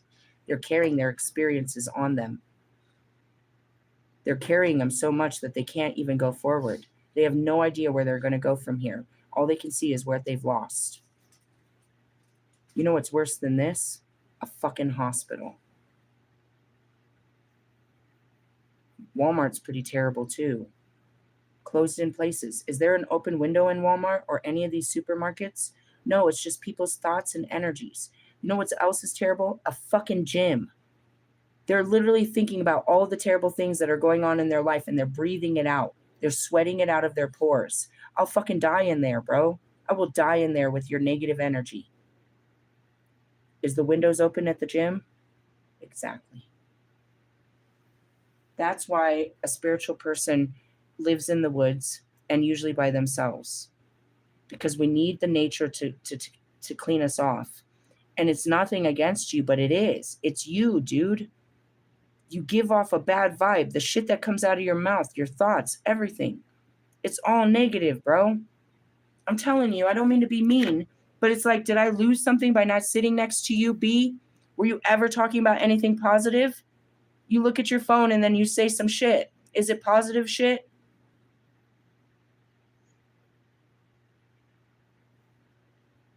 I don't want to sit next to this. And that's what I was thinking about. If I sit down next to her, she's going to start with this motherfucker.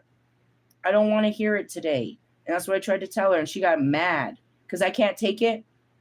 Go pour it on someone else. Everybody else wants to hear it. I just can't take it. I am a sensitive. I can't do this anymore.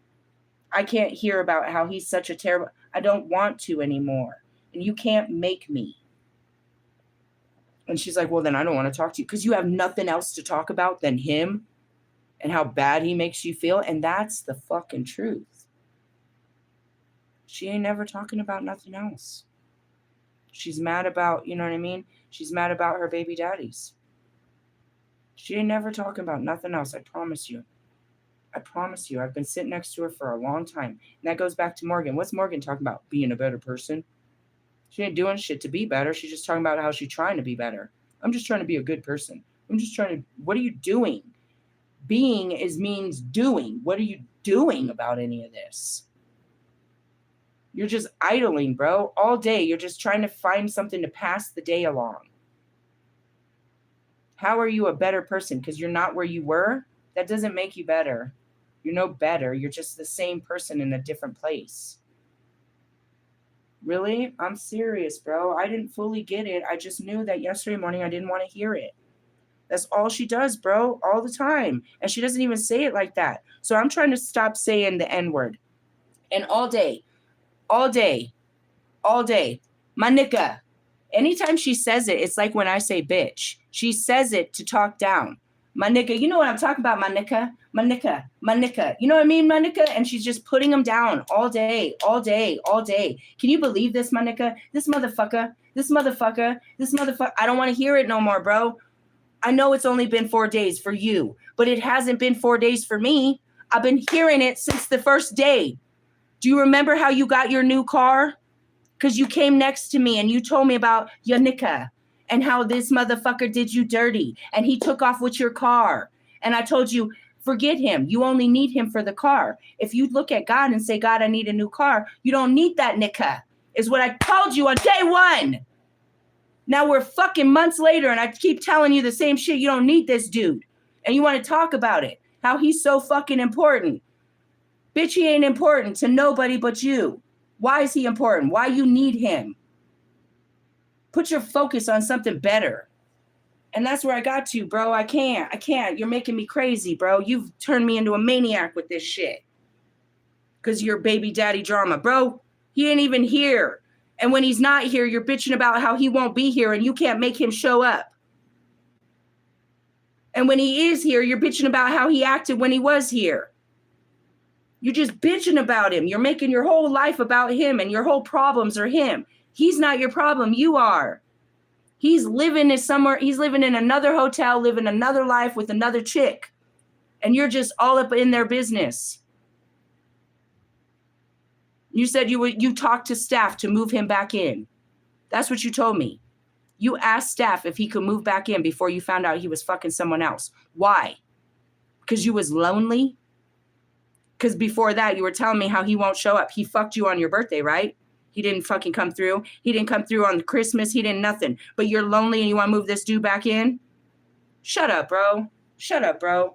I was nice. That was the nicest I could be. I was trying to be nice. You want me to really give it to you? You want me to really give you the fucking truth? And that's me, bro. I tried so hard to be nice. God, why did you make me? I wanted to tell you from the fucking get-go to get on and go. I don't want to hear any of this anymore. You did it the night we went out and I had to turn the music and I was ready for it to be over then. Before we went to the Bone concert, you did it that night. And I said, stop. Stop being angry at him. At least be sad about it so you could get over it. I'm tired of hearing you angry at him all day. So I told you to deal with how sad you are. Deal with it, but I'm tired of hearing it, bro. I don't want to hear it. And I said I didn't want to hear it yesterday, and I never want to hear it again because I heard too much of it. You didn't pay attention to what you was doing next to me. You were just rattling. You didn't realize that that's all you do with me is talk about him. I know everything about him. Because why? I don't never even met the dude. Never. I seen him 3 times and like face to face. And mostly when we're having a fire drill and I was out there saging the fucking, and you asked me to sage your ass.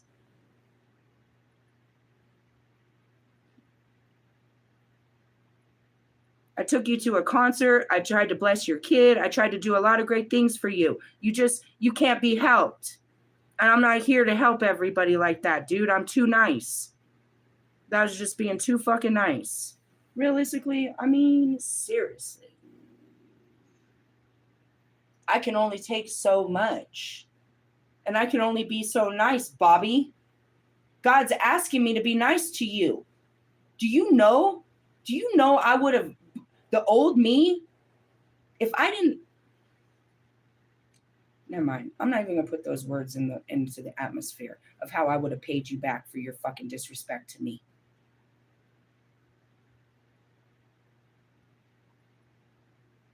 Let me just say this. My second ex-husband is lucky to be alive because when I asked for help, that was the answer. And I said, nah, that was the answer. Shall we take care of this for you? No, I just need some money and I'll be all right.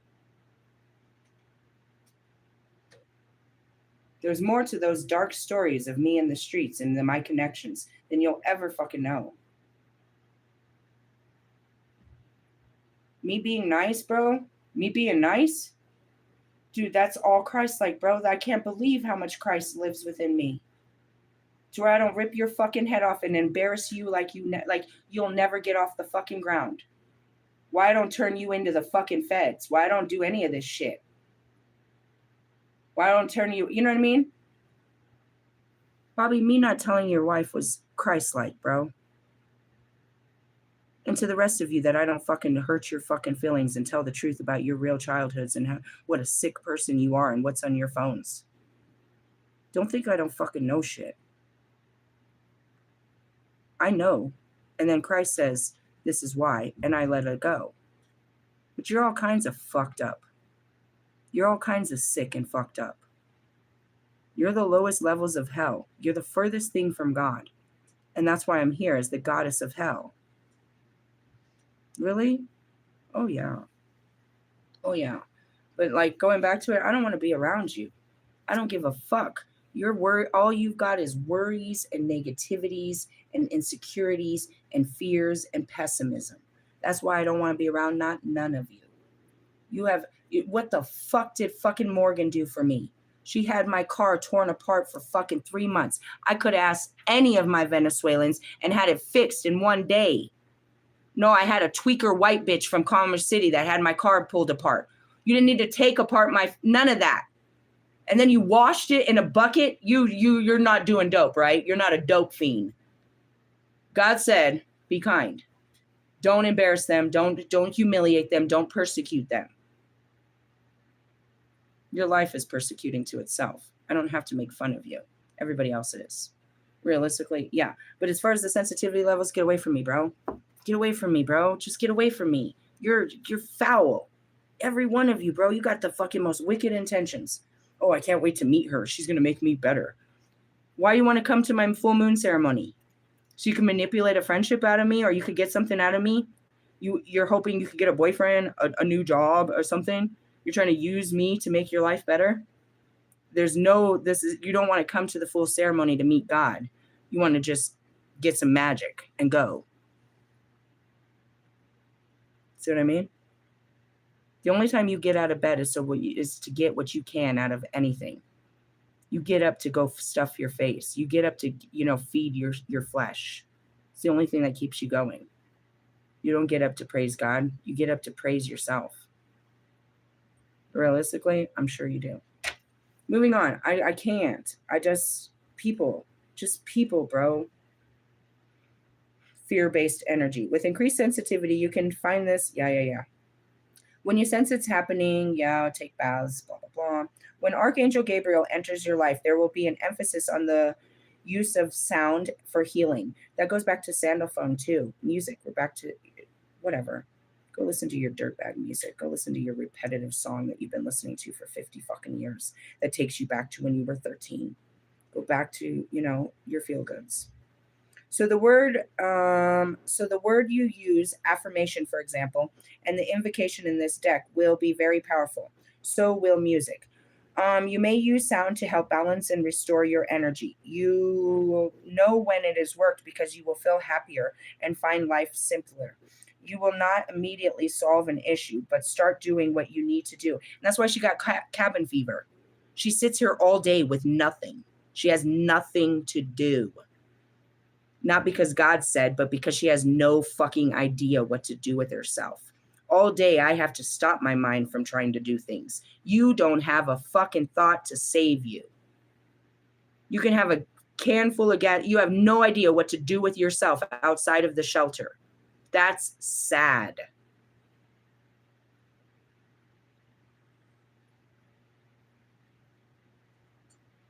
You may not immediately solve an issue, but start doing what you need to take care of yourself, knowing resolution is on its way.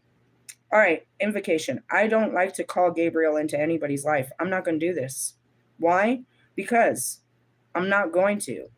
If you want to ask Gabriel, and that's one of the most powerful angels God ever brought, if you want to ask Gabriel to speak God's purpose on your life, then you go ahead. But I promise you, as the Lilith who refused Gabriel and was cursed for all eternity, if you call this fucking angel in and he tells you by the power of God what to do with your life and you refuse him, you are not refusing the angel. You are refusing God. There is not one deity in all of my books, well, I'm trying to figure out this Santa Muerte, that I fear above Gabriel. He was the literal voice of God. If for some reason God sends Gabriel and not Sandalphone and not somebody else, you are in deep shit. I'm not praying for you. I'm not doing this to you. Because when he comes and he sounds his horn, nothing else matters. You cannot deny that calling from God, from Gabriel. You can pretend like you didn't hear Michael. You could pretend some shit. But when Gabriel comes, you're cursed. For better or for worse. Really? I'm just saying it. I'm not praying for him. I barely talk to him myself, and I already know what that is. And all I can ask him for is the very thing that I denied him when he came. He's not going to do anything. He's not going to deliver. I don't need him to deliver a message to God. All I have to do is honor the message of God that came from him to begin with. Which was what? Ugh. Go love that man.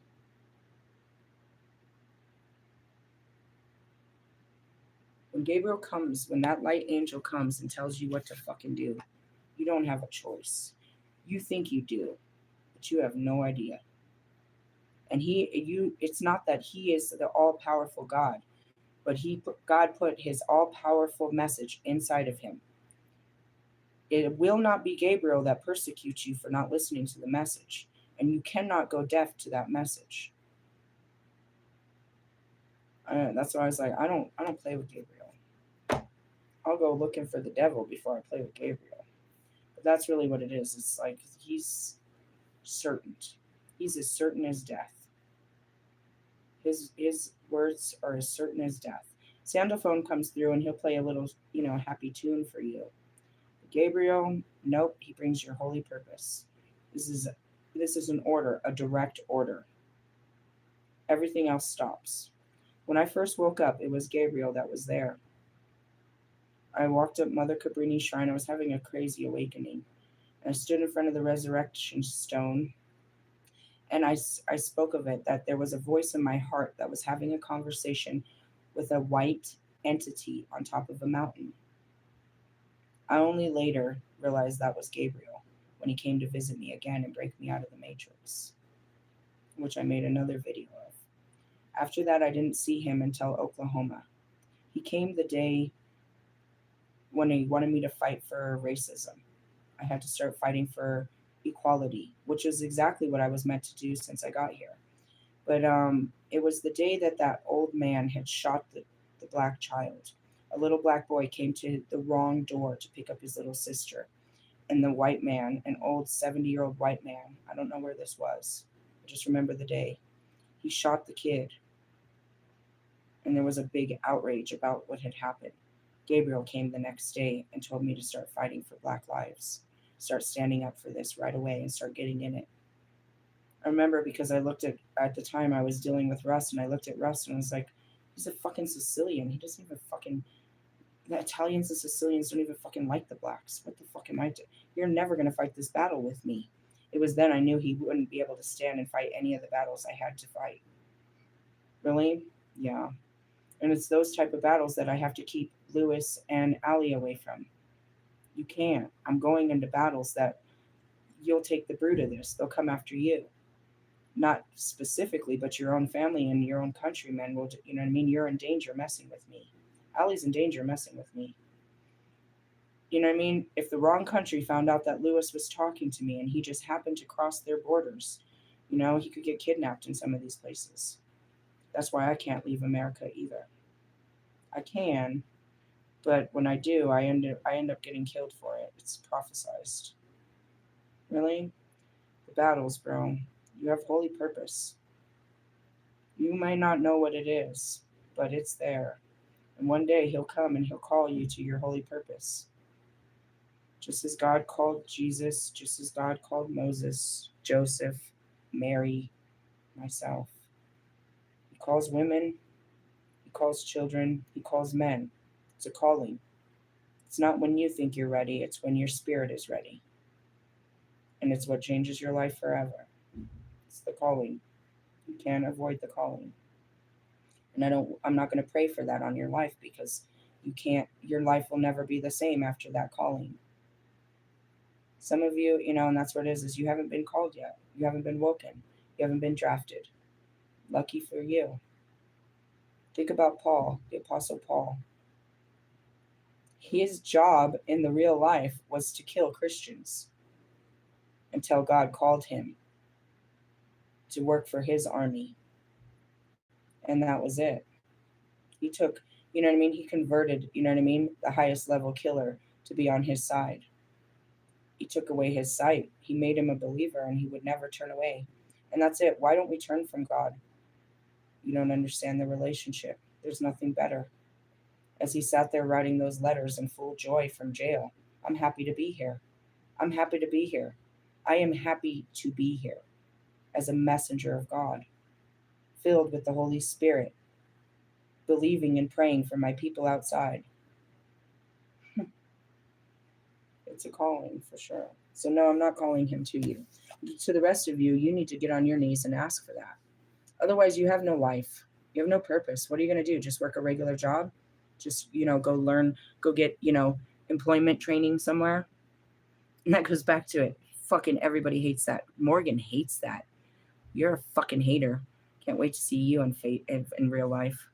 Realistically, You fucking clown my fucking career for the last time. I will never show you any magic ever again. Ever? No. Your career, this is your career, but your career doesn't make you money. Neither does yours, you fake ass mechanic. Realistically, I'm just saying. It's like, you know what I mean? And that's to any of you. I will never, dude, you disrespected what I do and you think that, and you're going to come to me and ask me to do it for you? Are you fucking kidding me? Are you fucking kidding me? You literally, if you didn't say it to me, you told somebody that you didn't believe in me, that I was fake and I was crazy. And now you're going to approach me some crazy shit because now now you choose to believe the truth after you went and told a bunch of lies? No, you're going to sit there and watch and wonder why I call you bitch. I was going to put my pock shirt on today. I was like, no, wait. What are you waiting for? The right time, bro. Divine timing. Really? Yeah, divine timing. I'm going to let you guys go. I do still have one more load to do up at that house. The laundromat got full of people, and I was like, I'm out. I want to go wash my car. I have to do, if we're going to do the whole ceremony tonight, then I don't have to do the offering before that, and I'll just chill. You're welcome to show up. Don't show up on some stupid shit, bro. I'm not here to fucking pay your bills. That's God. You ask God to do that type of shit. Really? I'm not doing any of that shit. All I'm doing is open way for myself. You're welcome to receive the Holy Spirit as I will. Really? That's about it. Don't come with your bullshit. Or just don't come at all. You could just sit there and, watch.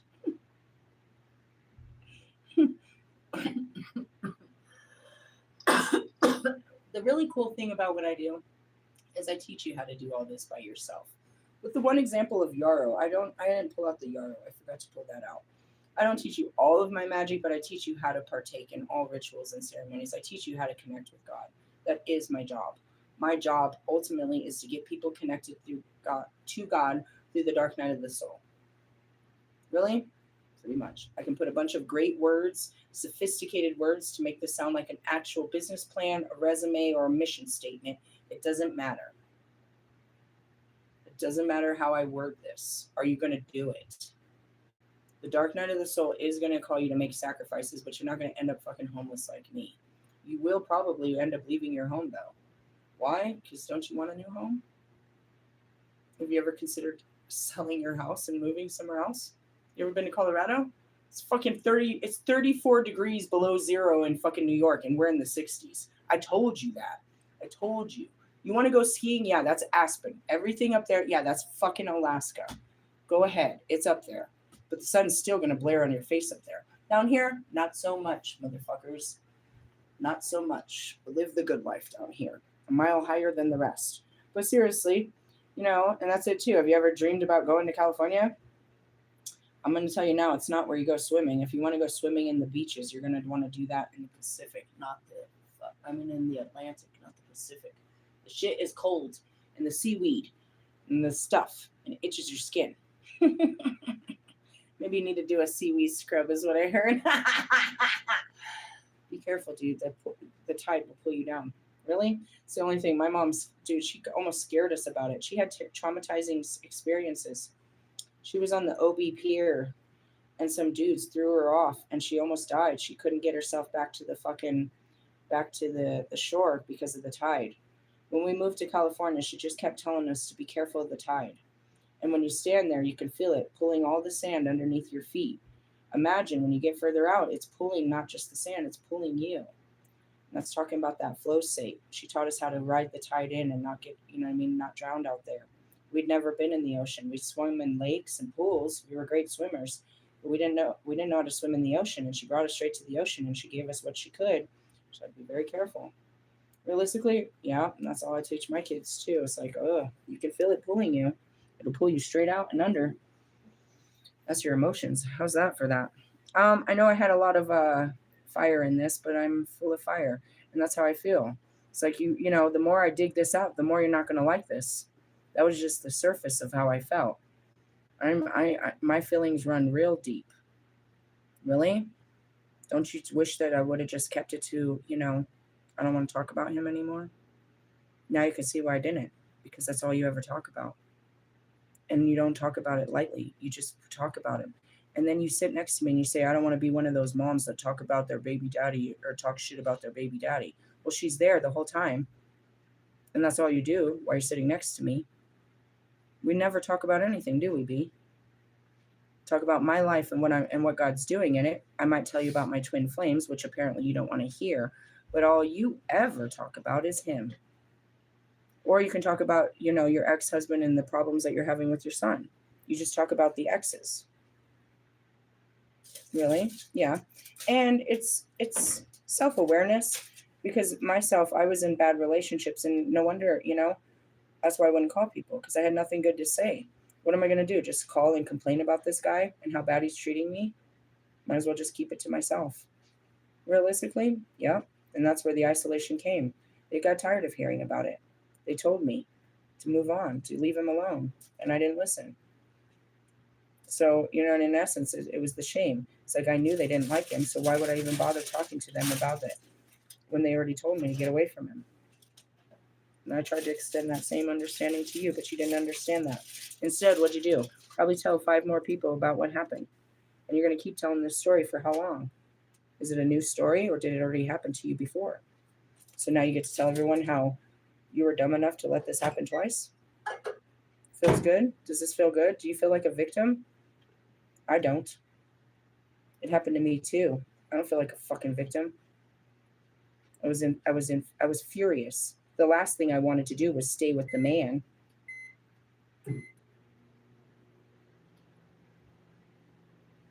I don't know. Something to think about. I'm going to move on, have some lunch and crunch and munch and stuff. The point of this video: intention follows attention. Stop putting it in your eyes. Stop making it important. Stop looking in that direction. Stop putting your thoughts on such things. And that's what goes back to Sophie. Sophie had this weird thing, dude. I've heard about him, but I never even believed it. So she got into domestic violence, and they put a protection order. And because it was his house, she had to move out. But she already had her own house or something. I'm not really sure. So after the breakup, Sophie would drive and park in front of his house, down the street from his house, and just park there every day for hours. And she would just park there. And I'm like, why are you stalking him? She's like, girl, I don't know. I can't stop myself. And I kept telling her, don't go there. What are you trying to see? Why do you just sit there and stare at him? Stare at his house. Are you waiting to see him with a girl, or are you waiting something? She actually eventually did something. She sent somebody, she told me about it. He had a kid, and she went and had somebody deliver some shit. She didn't even do it herself. She had a friend go to the front, and she parked on the corner and watched the whole thing. Had a friend deliver some gifts to the kid. I think it was like for Easter or some shit, or a birthday. And she saw him, and he took the shit and he threw it in the middle of the fucking street. That's a clear indication that he doesn't want shit from you or want shit to do with you. She didn't get that. She just still kept parking in front of his street, stalking him. You know what I mean? I just think it's really fucked up. I gave up my whole life and I didn't get nothing from it. What? Weren't you the one that called the police? Weren't you the one that ended this? And they told you to move on? And now you can't? And you're trying to paint him out to be a bad guy, and you're the one parked outside of his fucking house? Anyways, I kept telling her to stop it, and she wouldn't. Finally, God flattened one of her tires, and because of her fucking prestigious little bitch ass car, she had to replace all 4. And it was during a snowstorm, so she couldn't get those 4 tires for over a week. So she could no longer go over and stalk him. I was like, I hope that that week was enough to make her stop doing it. I was like, I don't know why you're doing this. And I made a joke. I was like, do you want to go stalk my twin flame? I could see what the point of this is. I know where Bobby lives. He lives over in fucking Federal Heights. It's on the internet. I was like, let me, am I supposed to pull up and see what this is? What is this about? Why are you doing this? And then I realized, I'm not you. I'm not doing this. I'm not sinking to this level. I have no idea why you're doing this and why you can't stop. Why you can't redirect your mind to stop stalking this person. And that goes to you, stalkers. Again, I said that. You can look at Sagittarius tarot videos on fucking YouTube, and they're just all stalking me. They're watching you. They're watching you. They're watching you. Get a life. Get a life. You're supposed to be watching me for healing. You're not supposed to be watching me for hating. Losers, get a life. As to the rest of you, stop watching people. Stop following people. Stop putting that shit in your eyes. Whatever you put in your eyes, you get an emotional response to. Get it out of your face, bro. Yes, where attention goes, intention follows. You're manifesting nonsense, dude. You're putting all of your mind power into nothing. A person, again, that doesn't care about you, that isn't even interested in you, that isn't even thinking about you. You spend all day thinking about them and staring at them and plotting them and stalking them. Get a life. Worry about, if you put that much energy in yourself, you might be healed. Just waiting to see what their next move is while you do nothing with yours. I don't know. Whatever. I got plenty to do. And when I don't, I'm grateful. And that's it. I do what the spirit says. Right now, it's time to move on to lunch. Hey, we are getting ready for a fast. Get ready for it. If you need to train for it a couple days, try a day with no eating, just drinking. Get your body used to the idea of what that burning feeling in your stomach feels like. It doesn't last all day. It comes during spurts. Your brain knows when you're supposed to be eating, so it only happens during certain times of the day. You will not wake up on a burning stomach. That's how these poor, hungry kids can make it through day after day. If you go to bed hungry, you're not going to wake up hungry. Really? No. I'll teach you how to do this. The best thing to do it, though, is to have lots of liquids and lots of, you know what I mean, vitamin waters and stuff that you can supplement it, because it's going to be a shock for someone like you. Your body is used to taking in so many calories and all of this. And when you start, it'll go into shock, which could cause you serious migraines and, different things. It should clear out your system and stuff like that. But this is a good thing.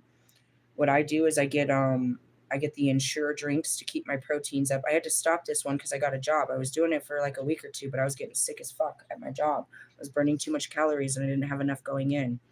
Protein drinks, I guess, but they all taste like chalk and powder, so I don't like protein drinks.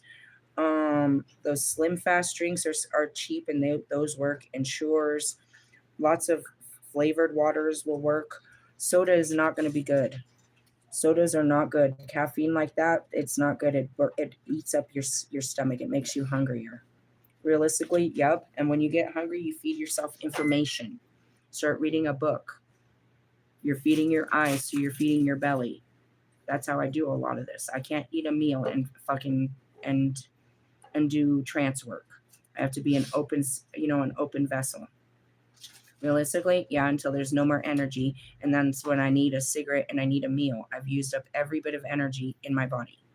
Realistically, I do a lot of fasting. A lot of it. That's why I store weight too. Really? I mean, seriously, probably why you are too. For those of you that just don't eat healthily, then maybe start, that's not going to help you through this. Realistically, you're going to store harder. And then when you start putting food in there, you're going to, you know what I mean? You're going to have pockets of it. Like you're sneaking shit into the fucking theater. Really? Yeah. And that goes back to you guys thinking just because you're vegan, it's going to make you healthy and lose weight and you're going to be skinny because you don't eat meat. Nobody said that meat was fattening. Realistically, no, they said it was unhealthy. Nobody said it was fattening. What did they tell you was fattening?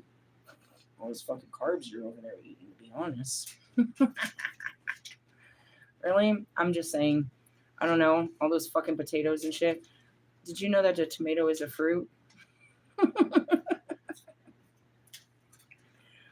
I'm just saying, obesity is something that seems to be only a huge thing in America. You don't see these 600-pound people in other countries. Realistically, yeah. And, I've never seen, where in another country do you have, 400-pound fucking vegetarians?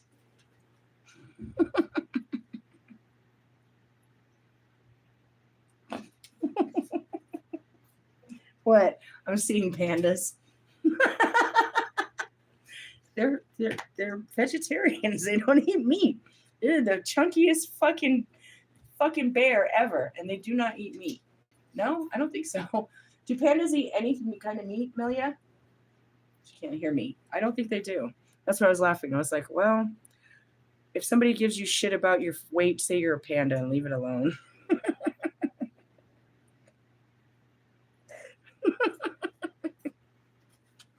That's pretty funny.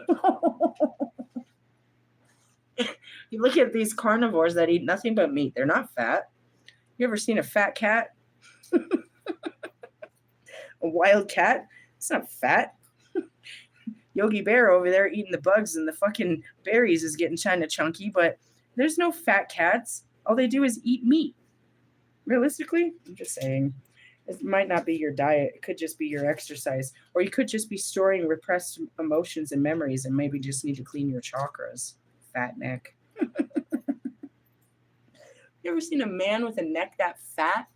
Who? Denon Porter. How fat is his neck? Is like as fat as my thigh. Come here. Come here. I want to sit on your face. Let me see. That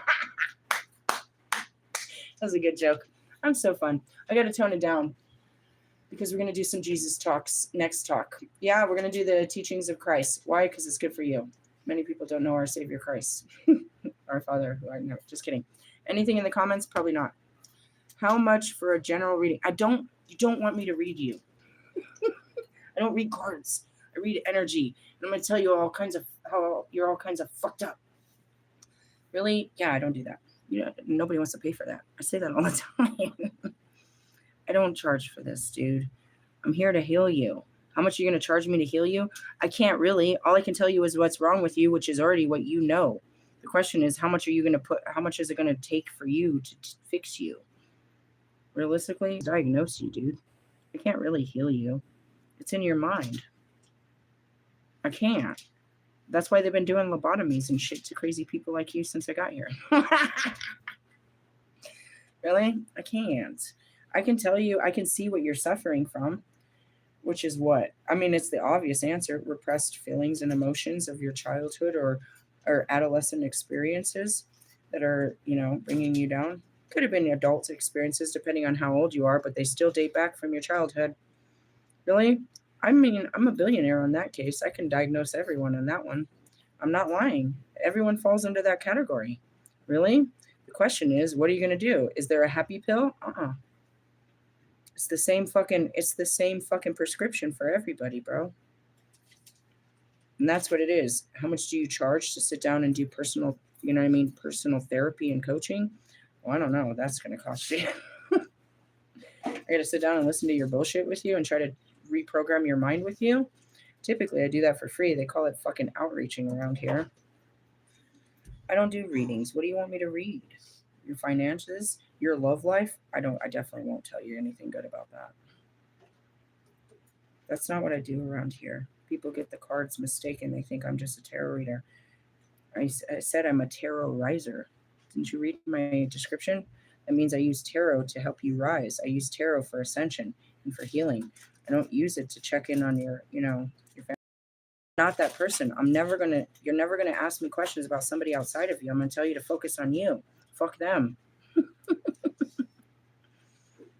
I'm just curious, like if I offered readings, what kind of questions would you ask? I want to know what's going on with my boyfriend. Why are you bringing me in this? You already know.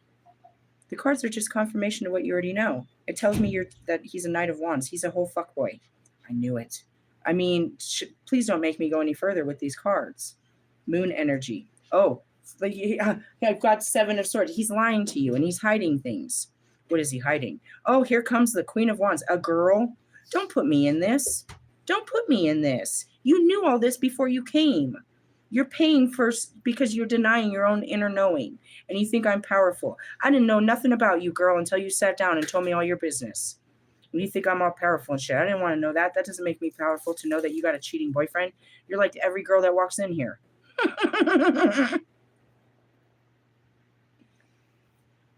Why do you go to tarot? Because you're denying your inner knowing. You need something outside of you to confirm, to tell you what to do. Seek God in all things. Tarot isn't God. It's just confirmation, bro. And most of them don't even know what they're talking about. They're not even that good at it. They're not reading you. They're reading the cards. I don't need the cards to read you, bro. It's all over you. Everything you're going through is written right there in front of you. I can read you like a book. But you're not going to like what I see. Even I don't. I don't see your future. I see your suffering. I see your pain. I see your past and how it's holding you back. Eventually, I can get to a place where God will show me what He's going to do with you after, but all I can see is what He's doing with you now. And if you don't face now, then nothing changes. This is your future. Really? It's not very predictable. Really? Yeah. Bobby, what's going to happen for you this year? Nothing. Because you're not doing nothing different, bro. That's easy. You want to pay me $85 on the way out for telling you that you're nothing? Because you're not doing nothing and ain't nothing going to happen? Why do you want to ask me about a relationship? Why don't you ask the man on the other side or the woman? Why do you have questions that you can't ask your partner, that you have to go to a complete stranger? Or is this a person that's not talking to you and that you're holding on to and now you're stalking on a spiritual level?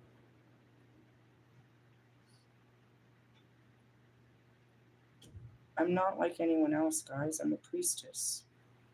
I'm not any of that, dude. I'm a servant of God, and all that shit that they do is not serving to God and it's not serving to you.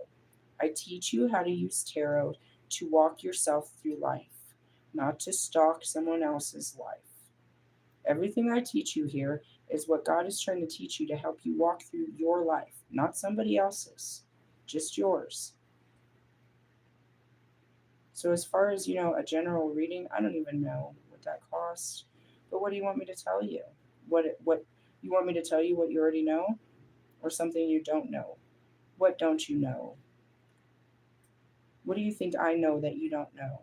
What is God going to give me that he doesn't what is he going to entrust with me that he can't trust you with? What truth will he give me that he hasn't already tried to give you a million times? You come to a truth seeker, right? But I don't know all truths. I don't know nothing until you put me in your energy. And that's everybody else too. They don't know your business until you start talking about it. I knew nothing about your life until you told me how great it was, or in essence, how terrible it was. Have any of you told me about your great life? You sure try to tell me you're happy right now. Then why did God bring me to you? That makes no sense. Why would God bring me to a happy person? They don't need me. You're denying this. At least I see it for what it's worth. But, that's what it is. I carry the light. He's bringing me to people that don't have the light. And you want to act like you got it all together? I'm out of here, bro. You're in such denial. You're like in the third part of hell. Like I'm on my way to deeper, darker places.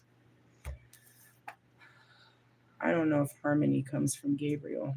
I guess when you come into your purpose, you find harmony in it. You're excited about your life's purpose, but you have no idea how difficult it's going to be, the training to get you, ready for this purpose. He's not calling any of you to be a prophet.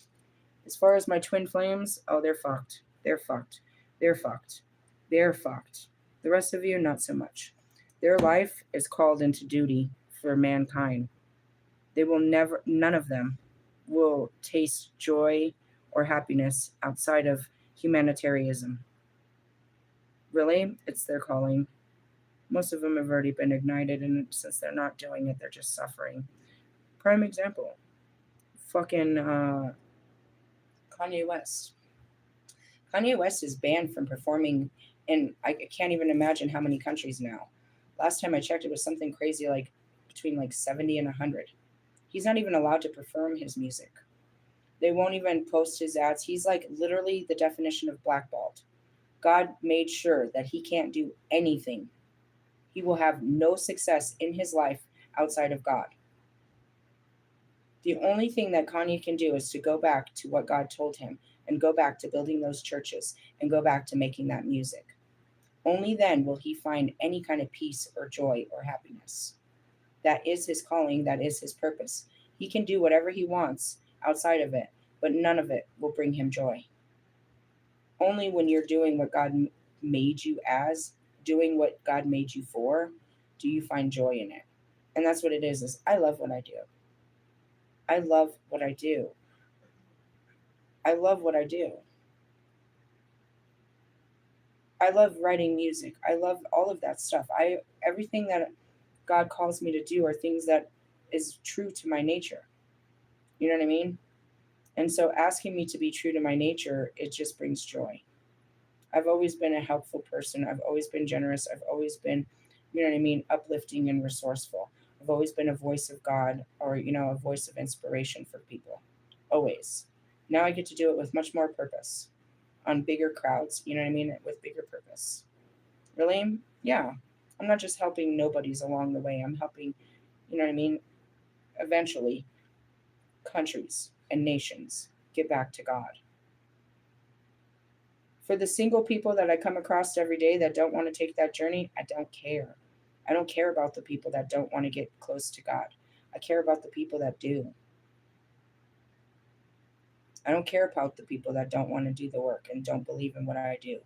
I care about the people that do. The people that get in my comments and say shit real like that. This person really wants to know if I can do a reading. They want me in their energy. They want me to tell them about themselves.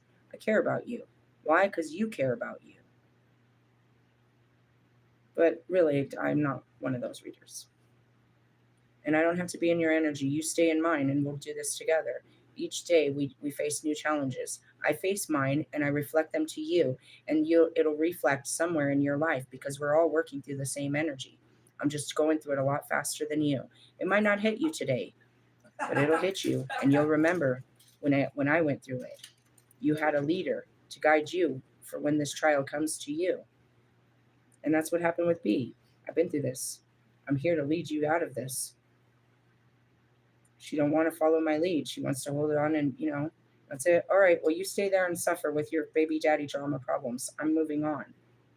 She said, have good luck in your new life. It's not about luck. Good luck with your old life.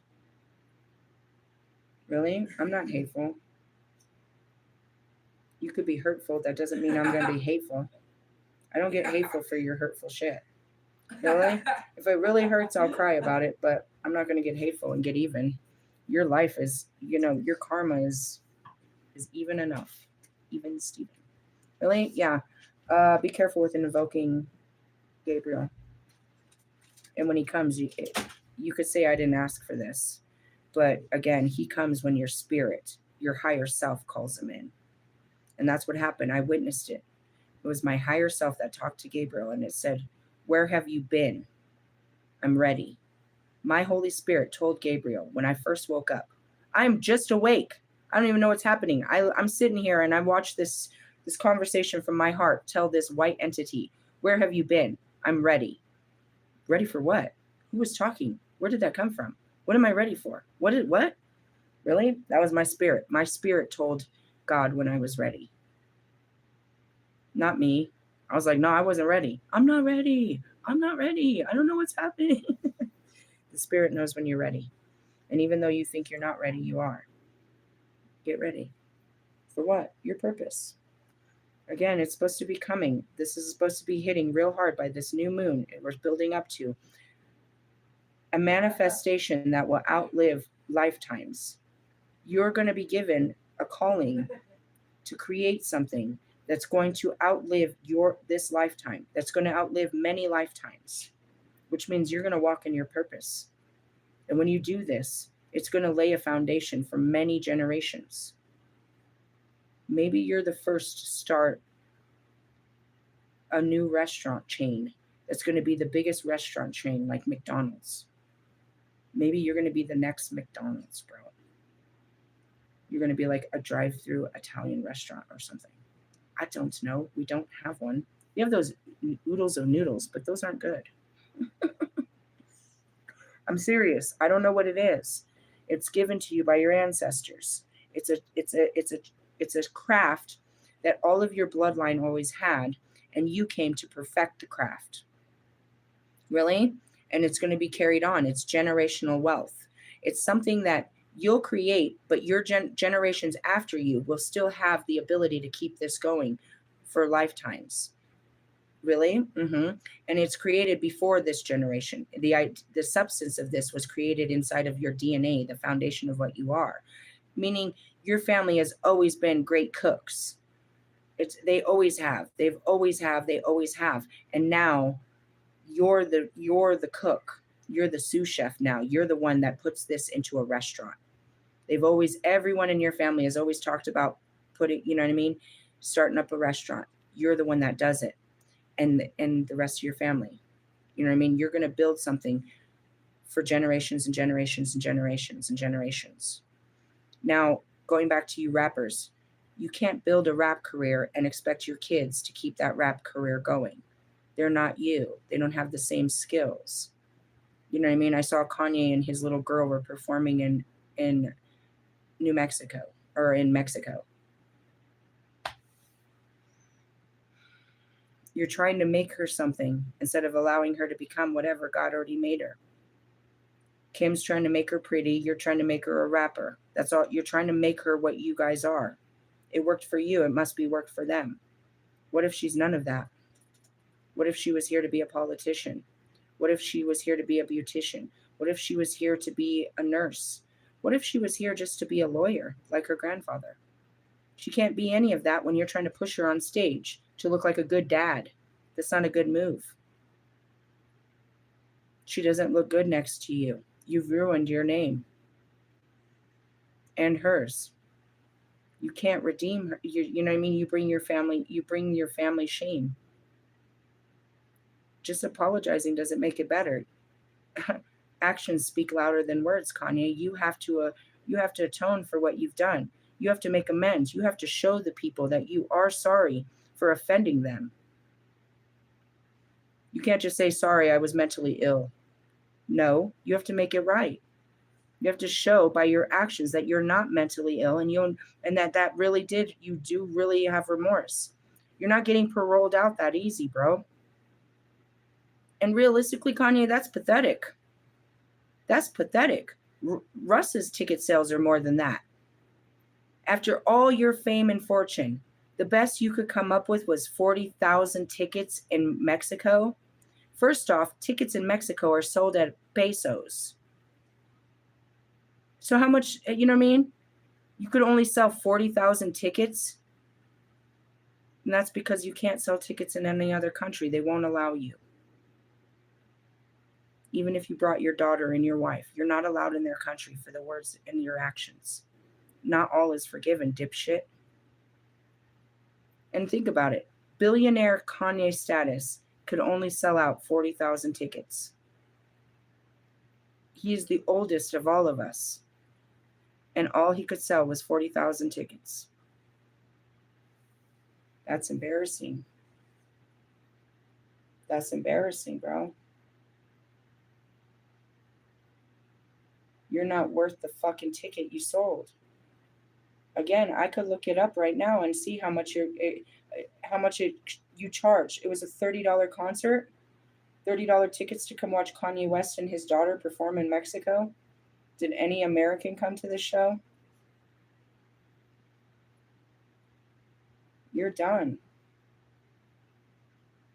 And for your wife to think that she's going to push your kids into the Kardashian legacy, hell nah, bro. No child should have ever went through what Kim Kardashian went through. And they built a legacy off of a porn.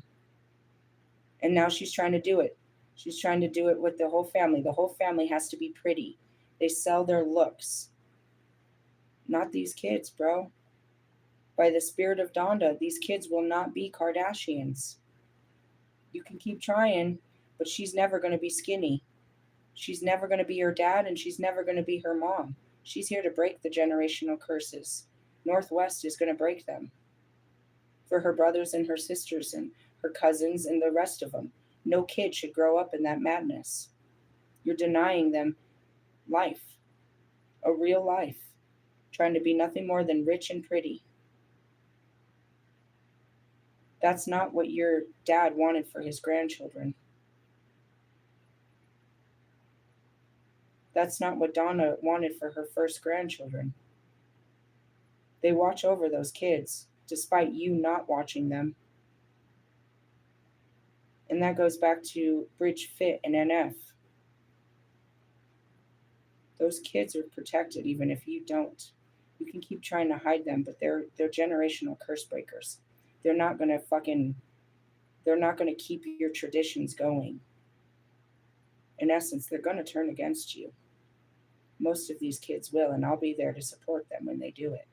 Because I couldn't get the parents to do the right thing, I'll stand behind the kids that do the right thing. They'll turn against the traditions. They're no longer going to be racist. They're no longer going to be materialistic. They're no longer going to be the shit people you are. These next generation of kids are going to be great, better people. And they're going to have better children too. They care about more than a fancy car and a fancy house, a fancy meal. These are going to be great people. And that's what we want is great people. Those aren't great people. You're not a good person. You don't even live a good life. Really? Really?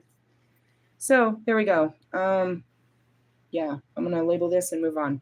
Good luck with everything. There's 2 hours of today. I probably won't see you till later. Love yous. Laters. Bye-bye now.